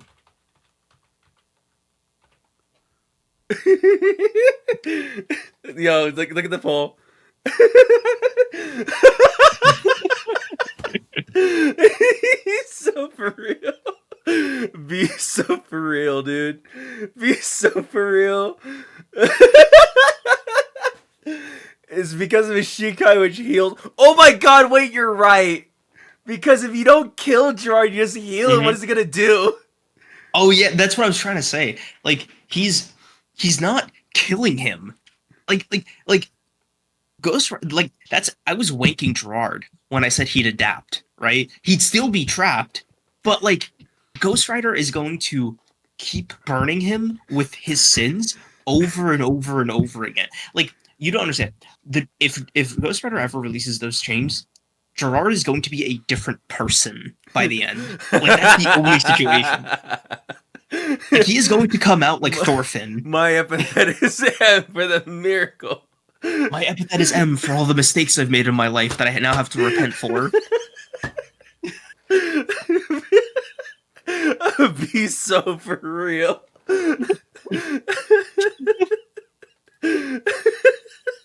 Holy shit. Like, this one is an intentional stop. This one is at least an intentional stomp, dude. Yeah, I like the last one. This one was just funny, dude. This one's really funny, dude, actually. I'm gonna tweet this out, actually. Be so for real. Holy shit, dude. Like, you know what we're gonna do? and you know the best part? Even in the most positive interpretation, right? Even if Ghost Rider doesn't need a spam, even at like the weakest, like, okay, let's say they fight, right? And by some miracle, pardon the pun, Gerard actually does something to Ghost Rider, right? Mm-hmm. Ghost Rider is literally already dead. He's already dead. You know what like you know what I mean? Like, this is an undead creature. What are you, like, what's the win con for you? Turns it M for the miracle. Like, it's fucking killing me, dude. He doesn't even get to a point where he can hit back.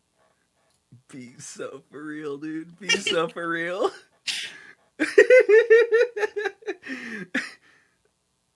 I'm done with the feelings I have known in the paradox. Oh my god, dude. He will beg Ghost Rider. He will actually beg and plead with Johnny to take him to hell. He is going to extend his wrists, drop his sword, and say, please take me there to atone.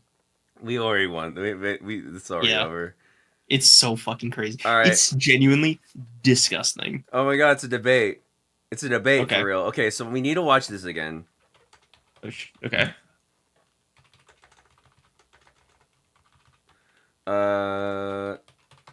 Because this is very important. This is very important to understanding how this fight's gonna go. Because, can I look up Kaiju number 8? Yeah, I'll be right back. I really gotta pee, man. Like the bathroom's dude, you were a little piss baby. You know that? No, you. That you're gay, dude.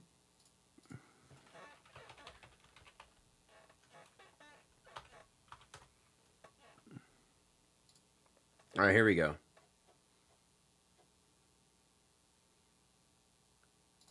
We're gonna first start off with. Okay, apparently I can't.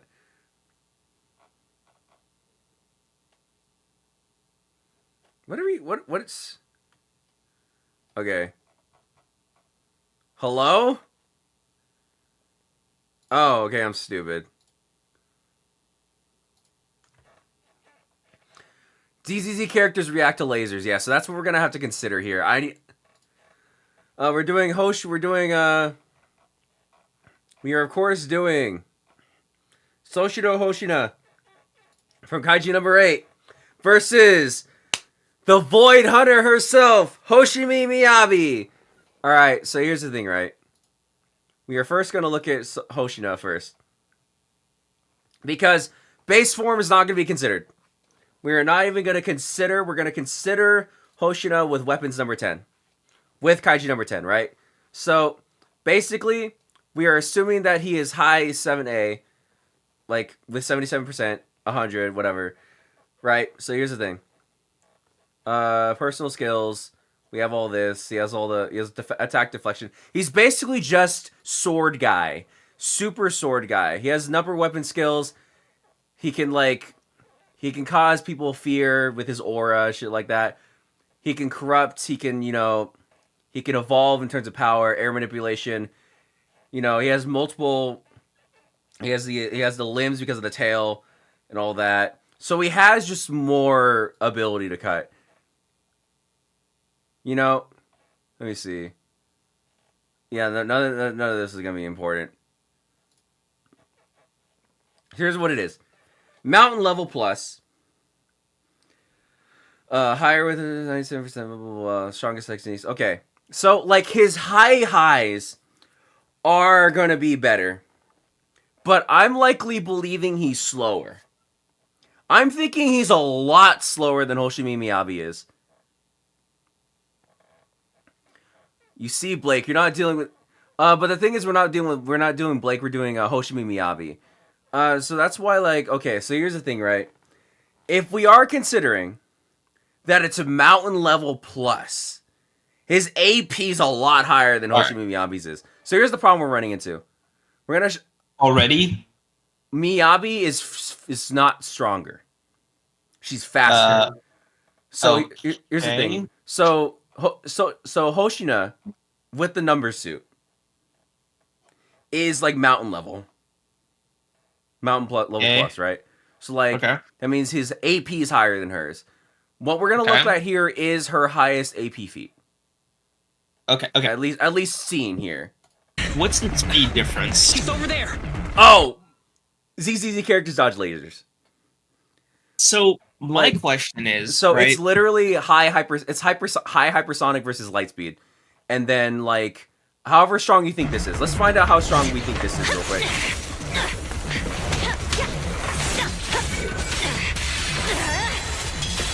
It's I would say this thing is maybe we'll give it city blocker city, right? But given that this thing threatens a huge portion of Hollow Zero, which is basically just a giant city area, and she's able to do that with one attack. That's not that's with one attack, and she didn't really kill it. She just destroyed the whole area around them, plus and damaged the thing, made it run away. So that whole area, right? We'll say this whole area above the city. We'll say it's city block. We'll say that this is a casual thing. And it's city block. She's massively faster than he is, but he's massively more powerful than she is on average. I'm gonna look. I'm gonna be honest with you. Yeah. To quote Sukuna, famous loser. Yeah. If it hit. Yeah. Which if it hits. So you guys are saying city block. The thing about it though is that his durability is that he would be basically with the suit on, pushing it to like multi-suit block level, basically growing until he's mountain level plus at 99 to 100%, which he can't hold for long. She didn't damage the thing, but she destroyed everything around it. Right? Yeah, man. This might not be the move. How did we get here? Like, the thing is, I don't want to, Shimmy, I don't want to go 3 for 3 here. I don't think, no, because the thing is, I don't think it's like necessarily a stomp. It's just a matter of like, can she outrun him long enough for him to not like adapt and like figure out what she's doing, and just get her? Because if he hits her once, she's dead. Is what I'm getting at. If he hits her once, I think she's dead. But if it hit, you know what I mean? Like that's my sticking. Like this one might be a draw. Or like it's close. It's that's what I'm saying. It's really really close. Is that okay, are you comfortable making this the first 5-5 or like what's your like where are you hesitating? Because Busham0 is a ZZZ fanboy beating with bricks. No, okay, but because I originally had a character who was going to be a little more equivalent. Actually, not equivalent. I'm lying because RWBY characters are not that fast. They're actually probably slower than this guy is. The thing. Okay, let me see. His stamina superheroes with the numbers thing takes hold of wear over here at a time without showing signs of exhaustion. Because the thing about it is that he can do this for longer than we think, honestly. And he's notably skilled, possibly as skilled as Miyabi is. So the thing about it is, again, it's like I'm saying, if it hit is true, but it's not as if he's not gonna like make it hard for her, because it's not like any of his attacks as he's at 100% will like he'll actually feel any of hers at a certain point. It'll end up just becoming like she'll have to outlast him long enough for his suit to dip down to the range where she can hurt him, which I think is possible. It's not really about possibilities, though. Okay. Are we... Okay. Is it similar to like a Maker Batman Who Laughs situation where the context of the fight is specific to the win con? Shimmy just wants to glaze. Shut up. Or like, is this like are you comfortable making this like a sweeping thing? Like, does she win in any single environment, in any single condition, like with these caveats? No, every single one of these fights is always going to be in an equalized field with equalized prep time and equalized like knowledge about each other, which is basically none. So, offer it right.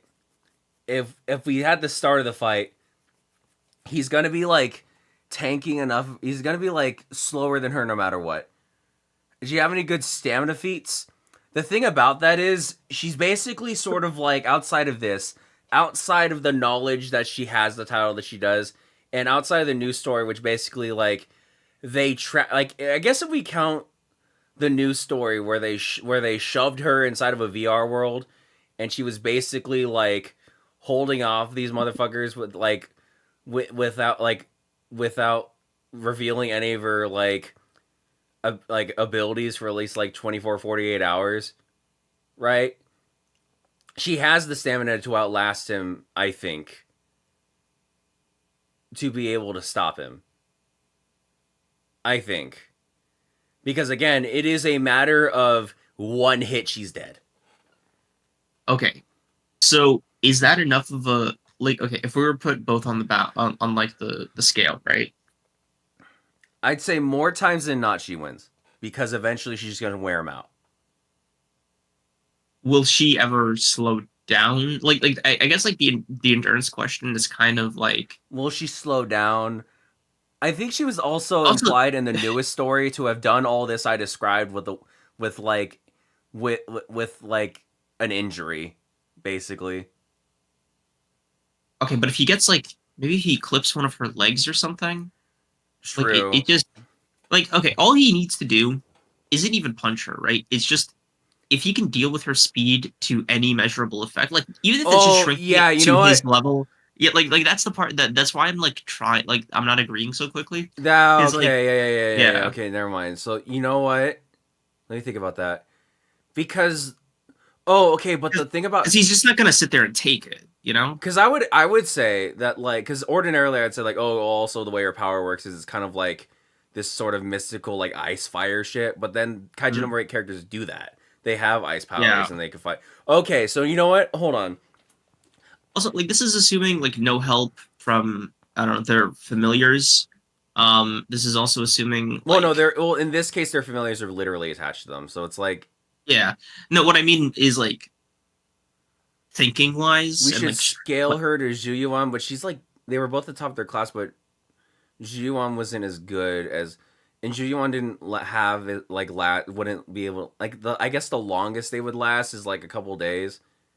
But, like, that's assuming they're at top performance and they're not making a mistake. So I think, on average, it's a slight edge, now that I'm thinking about it, you're saying that, to Hoshina. Because you're right, if he finds a way to at least clip her leg once, it nullifies the speed advantage, and then he just, like, takes her out. Yeah. I'm not... Yeah. I don't... But my point is it's not a stomp. Because I don't think it's a stomp. Yeah, like, that's why I say it's, like, it might be our first true 50-50.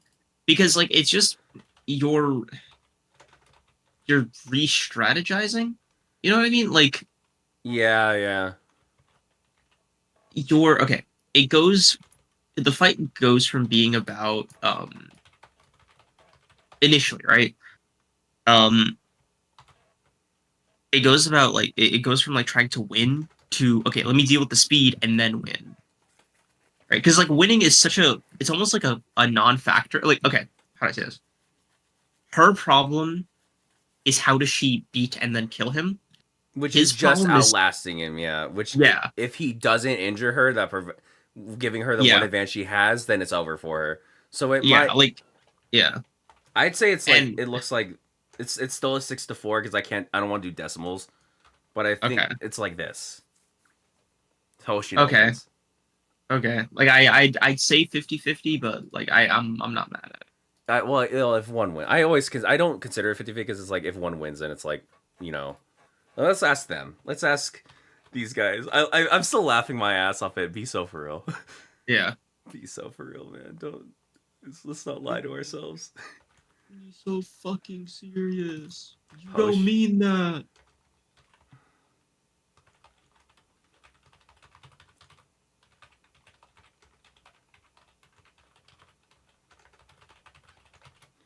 Alright, let's be so funny. Let's be... No. Nobody knows. Like, apparently, like, I only do this because whatever.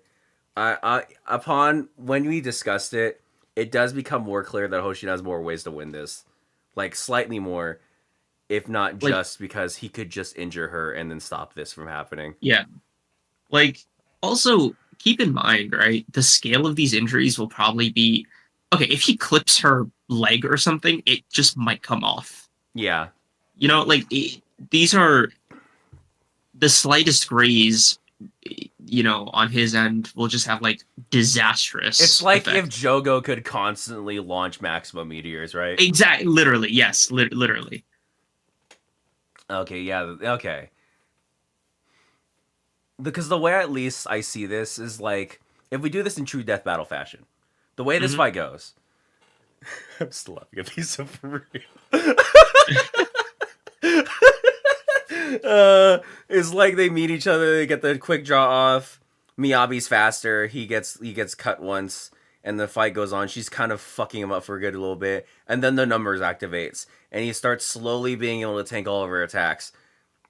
Yeah. And then eventually the numbers thing figures out it's like she's a glass cannon. Just hit her once, and you'll be able to deal with her. So he breaks her leg or something, cuts it off, and then immediately that nullifies her speed, and then he gets off the final attack.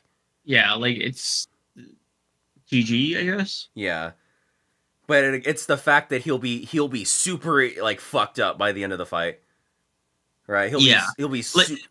But more from himself. Like I think for me, right? They're in different headspaces. Like for him, he can. It's not necessarily that he could just eat all that. Well, he can, but it's like for him, he could afford to put killing her on the back burner to like plan. Yeah, Like it's a lot less desperate. She wants the one hit that'll kill him. Yeah. Yeah. So I think like for her, it's like, okay, if I stop moving, I'm dead. It's over. Yeah. We're so cooked. Yeah. All right, let's see what the chat thinks. Yeah. Yeah. Yeah, like. Yeah, that's yeah. Yeah. All right. Yippee. All right. Okay. So let me my God. So let me tell you why. Let me tell you why I think Kamen Rider Saber's kind of got this, despite what I said. Okay. Okay. The reason why like this works thematically, the problem we have is that you have to consider the different scales of which we work at to make Fate work. And if we consider Fate, if we consider that we're using like the ultimate form of Shiro Emiya, I'll give him unlimited blade works, which is the ability, which is a reality marble, a mini, a pocket dimension that has unlimited amounts of swords that Shiro envisions, including things like the Ro-Is, which is a sword, a giant shield that has like unblockable, blockable defense. We consider that we give him, even if we give him like the powers of characters like Hercules, which is a character in verse. Okay. Right. We allow him to use that. We give him even like Excalibur, the strongest, one of the strongest noble phantasms that can cut down a lot like that can cut down like god tier characters. Like that's cool. My phone just died. Is that a problem? That's what I use to do the VTuber. The VTuber's gonna go away for a second. Shammy's gonna go away for a second. We're gonna replace him. With, forgot they used your phone for that. That's so fucking funny. He just died, guys. This seems like a sales pitch to buy a wireless charger that like stands. Yeah, we're okay. If you just raw dog it, like I just forgot to plug it in. I thought we would have been able to survive this. I didn't realize it was this long. Oh, okay. Let's not forget all Shiro's swords are weaker than more fragile than the OG weapons. Sure, but that's like weaker than things that can. Okay, we're also like assuming the thing that makes Fate more viable is that the planet has this thing called the counterforce that basically says that we are going like it takes a force stronger than necessary to destroy the planet because like the planet just doesn't want to be destroyed, even though there are characters like Gilgamesh living in it. Gilgamesh has has like a sword that can destroy all of creation, right? There's characters like Saber scale to him. So that's why like any feats in Fate that seem like they're planetary at most are probably like way stronger than they seem, because the force it takes to destroy the planet are like likely infinitely higher than it is to destroy the planet, because the planet's stopping it from being destroyed. That's all well and good. The problem is Kamen Rider Saber. Kamen Rider Saber's powers come from this thing like the Book of the Book of Creation, which is like the concept of imagination itself. It's like the source of all imagination comes from it, and Kamen Rider Saber draws his power from it.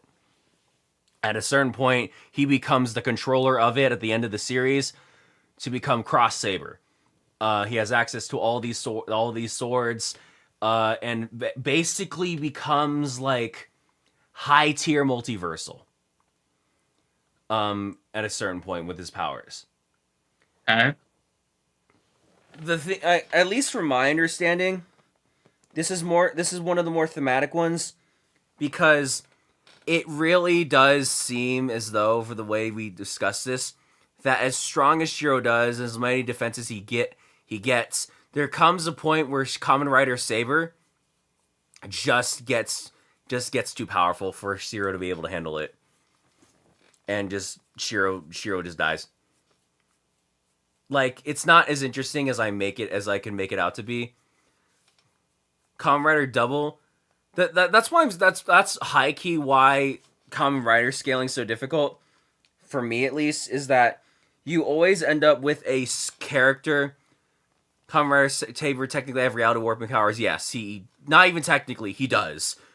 He verbatim does have like reality warping powers. Kamen Rider characters are kind of busted. This one in particular, I just don't know the extent.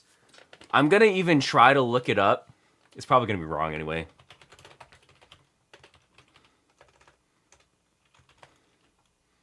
Oh, wait, we do have it. The saber in your hand. Wonder Almighty. Yeah, so this is Hoken Cross Saber. This is the final form. Yeah, okay. This is what I mean. So it's like 2C. Versus like the thing about the reason why I hesitate to look this up is because it kind of gives it weird scaling for fake characters.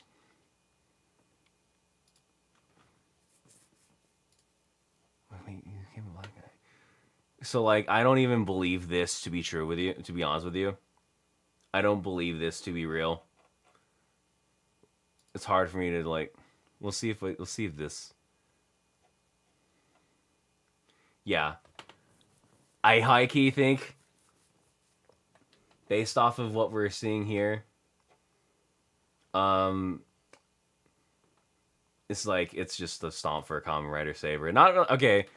Stomp. You should have used Auto Edom instead of Shiro. Let's find out. Let's see if we can make this more fair. We'll give it Senji Muramasa.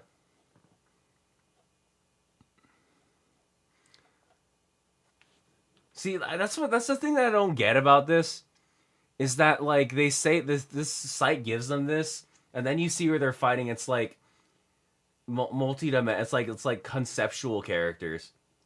I'm not sure. Ignore durability. Blah blah blah. I think Kamen Rider Saber takes this high key. I'll give it to the chat. I just don't think. I mean, you don't obviously wouldn't know, so that's why I'm just gonna go ahead. Yeah. I think this is gonna be the last one for No, it's episode 10. We've already reached episode 10. Yeah. Okay. Cool. Kamen Rider Saber. The saber in your hand. Let me see the rest of this list real quick. Yeah. Curious, like, which ones we have left that I need to like brush up for.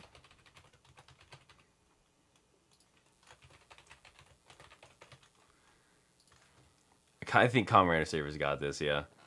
I think this is our first. This is another 8-2. Let me write this down first. Dude, it really just like took a weird ass turn after Captain Marvel and Starfire. It's so funny how quickly this spiraled. 9-1. Fuck. I think it's like a 8-2. Well, okay. Actually, we're not that bad. Because of these, we have 1, 2, 3, 4 who are super close. Mm-hmm. 4. Well, 4 out of that's actually 4 out of 10, and then we have 1, 2. We have 2 that are like a little less close, but are still relatively more even. So if we include that, it's like 6-4. We have 6-4, which is like, what is it? Actually, no, hold on. 1, 2. No, hold. 1, 2, 3, 4, 5, 6. And then we have fucking waste of time.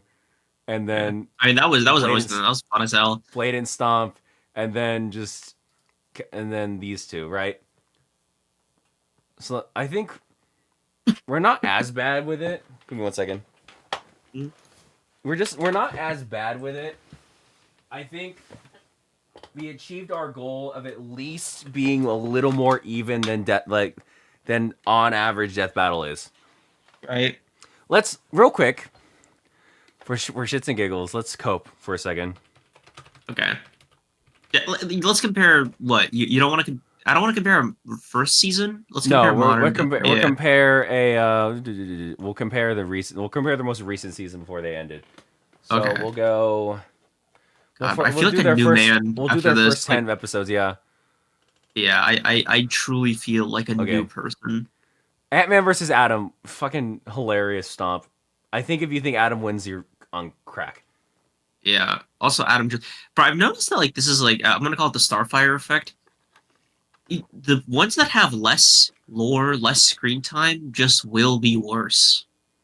Yeah, it's like Ant-Man just kind of just has more shit on his record. Whenever you get the animators for the fights, you are on drugs. They're going to be volunteered, unpaid.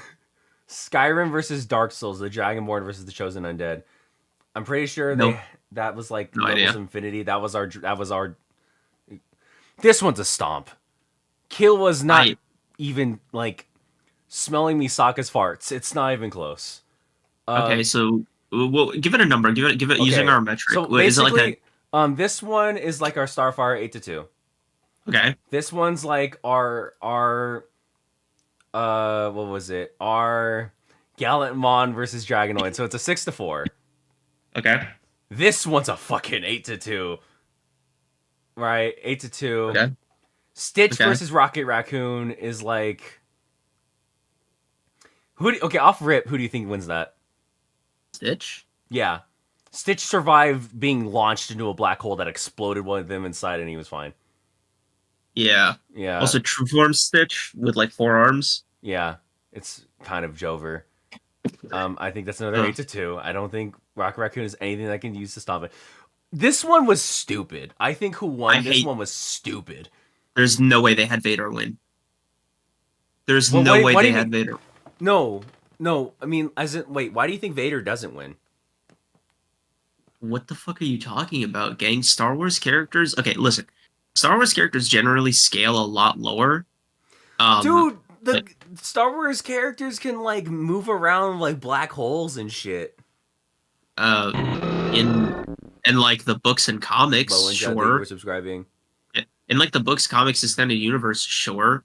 But like in mainline canon, like on screen and shit, not really. Like they're Obito won this one. Basically, is what we're getting at. Okay, I think that's good. Second of all, like the other reason for it is like Vader. You know, he's, to put it nicely, right? Yeah, I don't know. I had it like he's literally in his life support suit against the guy who's just going to kind of mess him up. Like they could say the visor counteracts a lot of the Sharingan and other abilities like that. But then again, also like the Sharingan ability is like like the fucking mind tricks. That's a whole Jedi's game, is it not? Like a Jedi's game is getting out of those mind tricks. Yes, but also like with the dark side, it gets so fucking like theoretical and metaphysical with the Force. And again, man, Vader. Oh, Canon also, Vader versus Legends Vader. Okay. Yeah. Okay. Never mind. Like, yeah, that's why I'm like, I just don't agree with him. Also, like, keep in mind, if Vader gets tasered, he's dead. Like, he might die. Like, Vader can use Force lightning, but if he ever did, he would actually kill himself because his suit doesn't support it. I just realized we need to do a Star Wars death battle on ours. Yeah, but like Anakin himself can use it. Yeah. Right. Okay. So if this was Anakin versus Obito, it would have been different. Yeah. Okay, right. I'll put it like this, right? If this is prime Anakin, like if this is a potential, like if it's like a what if Anakin never turned into Vader, not even like evil, but just like literally had his like body, we might cook. But it's the fact that's Darth Vader specifically. Okay, never mind then. Yeah. Because Obito got stronger versus. Okay. So yeah. Still though, how would you rank that one then? Solid 7-3. Okay. Obito. This was another 6-4, I think. Who won? Raven won. Right? What? They said that Raven can revive from nothing, whereas like Phoenix would take more time. Literally the Phoenix. Like, but she always. Holy shit! I'm getting pissed off. The Phoenix Force, by the way, is like one of the main essential like cosmic forces in the Marvel universe. I think this one, by the way, is a stomp. Guts versus Dimitri win? Dimitri won, yeah. Okay. Dimitri could fight with the equivalent of someone who survived 7 nukes being thrown at them. Yeah, I don't know what they're doing. Okay. Yeah. So you see what I mean? Martian, where it's like that's a 7-3 at the very least. Martian Manhunter versus Silver Surfer. Oh my god, are you kidding me? Who did they have win this? Silver Surfer. Do I agree with that? Because I don't think because it's like Martian Manhunter doesn't have anything specific that could take out Silver Surfer. Whereas Silver Surfer does for the opposite for Martian Manhunter. Because I was thinking telepathy might like be the factor here, but Silver Surfer also resisted mind control and stuff like that. Yeah. Also, like, how do I say this nicely about the Silver Surfer? The guy is emotionally dead inside. Yeah, it's not gonna work with Martian Manhunter. I mean, yeah, like he. What are you gonna do? Destroy his will, bro? He literally belongs to another guy. Yeah. Also, the power cosmic. Yeah. So like that's like I think is like another 7-3 on lopsided towards Silver Surfer. Fucking. I'd actually give it like a 6-4 to be super charitable for like again, call it the DC tax. I just know there's going to be like some story where Martian Manhunter like holds 2 universes together single-handedly with his telepathy or some shit. Bill Cipher versus Discord. It's just 2 guys, but one of them actually beats people. Two what reality warpers. That's another more even one. Cole McGrath versus Alex Mercer. They gave it to Cole McGrath. I didn't. Isn't the prototype guy stronger? No, they said that Cole McGrath was stronger. Not only stronger, but can negate anything that Alex Mercer has. Okay, cool. And then fucking you're smoking crack. You are smoking crack. You are smoking crack. If I'm being super generous to Megatron, it might be 9-1 if Frieza's having a bad day. You are smoking crack if you think that Frieza loses that.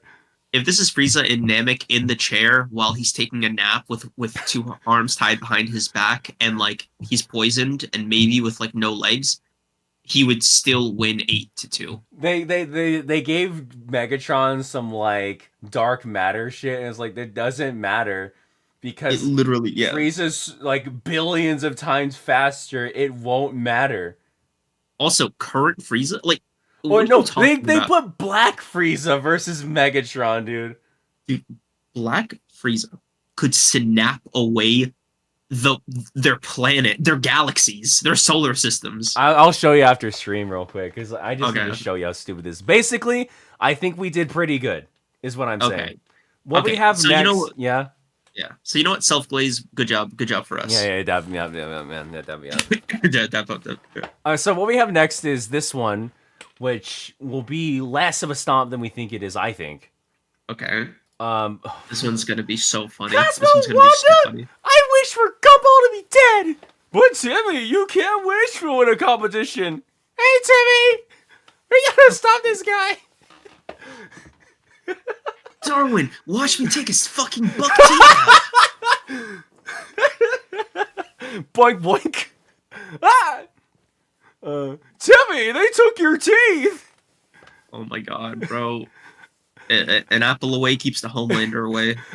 This is like, but you know what's funny? This is a genuine, interesting debate that we're about to have here. I think a genuinely interesting debate. This one all literally determined by who is more actively using their power and who actually does more in their verse. Is all this one is. Okay. Motherfucker. Oh, I'm so excited. I'm so excited for this one. I'm genuinely excited for Rimuru Tempest to win. I'm so excited for Rimuru Tempest to win, dude. Because for me, right, it's basically a 3v3 to figure out who fights him at the end, right? Yeah. Like for me, it's Ainz, Sid, and the guy from I'm thinking Ainz Shield is Hero. the one who's gonna fight him at the end. I don't know. Like, because Ainz is just such a spellcaster that he just sucks in close combat. Close combat, but he also has like the minions he can summon and shit. Technically, so does Sid, but like they're not as strong. Yeah, like Ainz just has more. It won't matter. Rimuru has clones. Yeah, and Raphael. Yeah. Because like, what's gonna happen is they're gonna get to him at the end, and he's gonna say Beelzebub and win.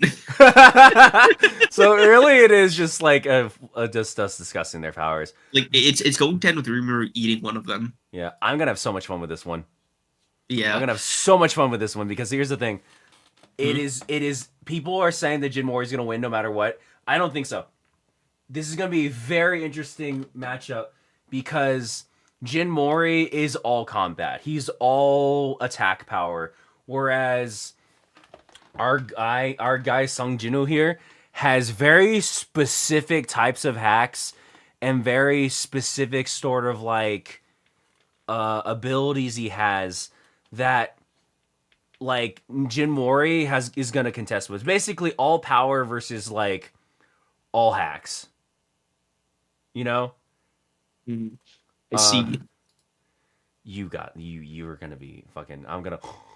You're gonna debate this one. Yeah, this one might have to get canceled because I didn't realize the Thundermans were like. I know they're like it. Well, I'll play that one by ear. I'll play that one by ear. Why is this stream, by the way, longer than the planning one? Oh fuck, dude! Because we're trying to like get this fucking evidence out and shit. Yeah. God, this one I'm so excited for too. This one's gonna be so funny. This one is going to be so funny because like same like I think like TV show lore like this actually might give comics a run for its fucking money. It's so stupid. Like, this show's so fucking stupid, man. Yeah, consider this a teaser. Constantine tricked God. Sam Dean beat him. Yeah. 17 beat them and then had 3 more seasons. Bro, they beat God. Oh, and they beat God's sister. It's so stupid, man. It's so stupid. Like, what's so fucking crazy is like is genuine. Like, it's so fuck. Sam and Dean have like funny ass abilities that like people don't even think about. Like did you know that Sam and Dean can't be tracked by like magic or anything? It's because they have like the things on their ribs. Yeah, like they have divine protection. Oh wait, did I end the poll? I forgot. Oh, I never ended the poll. Yeah, no. Oh, so Kamen Rider Saber wins that one, obviously. Yeah. Cheesecake, look it up. This is insane. Chihiro versus Sakamoto. Oh, that one will be fun. I think that one will be fun. It will be. Tommy Oliver versus Jiren is going to kill you. It's going to kill me because the thing about it is I'm going to have to go through so many hoops to basically just determine whether or not he can beat Jiren. Yeah. Oh, hold up. Thank you to Montana McCarthy for subscribing. Woo! Thank you for joining the stream. We're going to be having... The thing about this is that Creams is not going to be the first person we invite to one of these things. I want to see who else I invite on these streams comes up with different death battle matchups. Mm-hmm. Because this is what me and Creams were able to come up with. I want to see what me and like maybe Broken Ronin come up with, see if we're a season. Because it was, again, coming up with the matchups, we didn't realize how many of these would be, again, I just confirmed God's sister's thoughts. Shut up. Like, I don't think we did a bad job in terms of equalization and thematics. And I think like throughout the week, if we really get to it, like we can make more. Like I really want to do a Doctor Who monster or something. You want to do another one of these and we come up with more? Yeah. Well, maybe I'd have you on when we do with Broken Ronin too. Yeah, because like I kind of want to swap the Thundermans one already, just to be honest with you. Like I'm not really feeling it. We'll let the guys in the comments task us if they want us. If there's any, like we could let them swap out one. Okay. Like there's one Doctor Who villain that I really want to use, but I don't remember. Like I don't know anybody. By the way, Duckworth, this is Tommy with the Master Morpher. We are using the highest form of Tommy Oliver. Is what we're using. Because that's the only way he's gonna be fighting Jiren. Jiren is too strong for anything other than like Tommy with everything he's got. Mm-hmm. So yeah.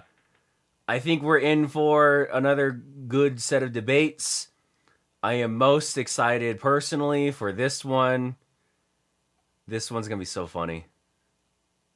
Gilgamesh versus Lucifer from Again, leave it in the comments after the stream is done. Don't just type it in the chat. Leave it in the comments after the VOD is up. Yeah. Or DM it to Shammy with an eggplant emoji. So don't do that. Don't do that. Don't do that. Don't do that. But no, seriously, for real though, if you do comments, guys, on the streams, that does help the stream out a lot.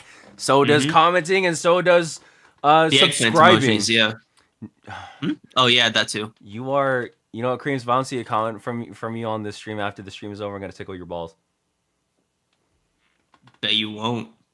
Thank you guys for coming to the stream. Again, if you want, leave a comment down below which death battle you want to see replace the Thundermans versus the Lab Rats. And we'll let you know. You just got here. I am so sorry. Creams is a little baby. He's gonna go nap bye for a bit. Yeah, you know me. I live on like the correct time zone. So he's not a real person. Anyway, guys, I'll see you later. Yeah, go sit in traffic, gang. See you next time. I'll see if I stream tomorrow or something. I don't know. We'll see. Goodbye. Bye.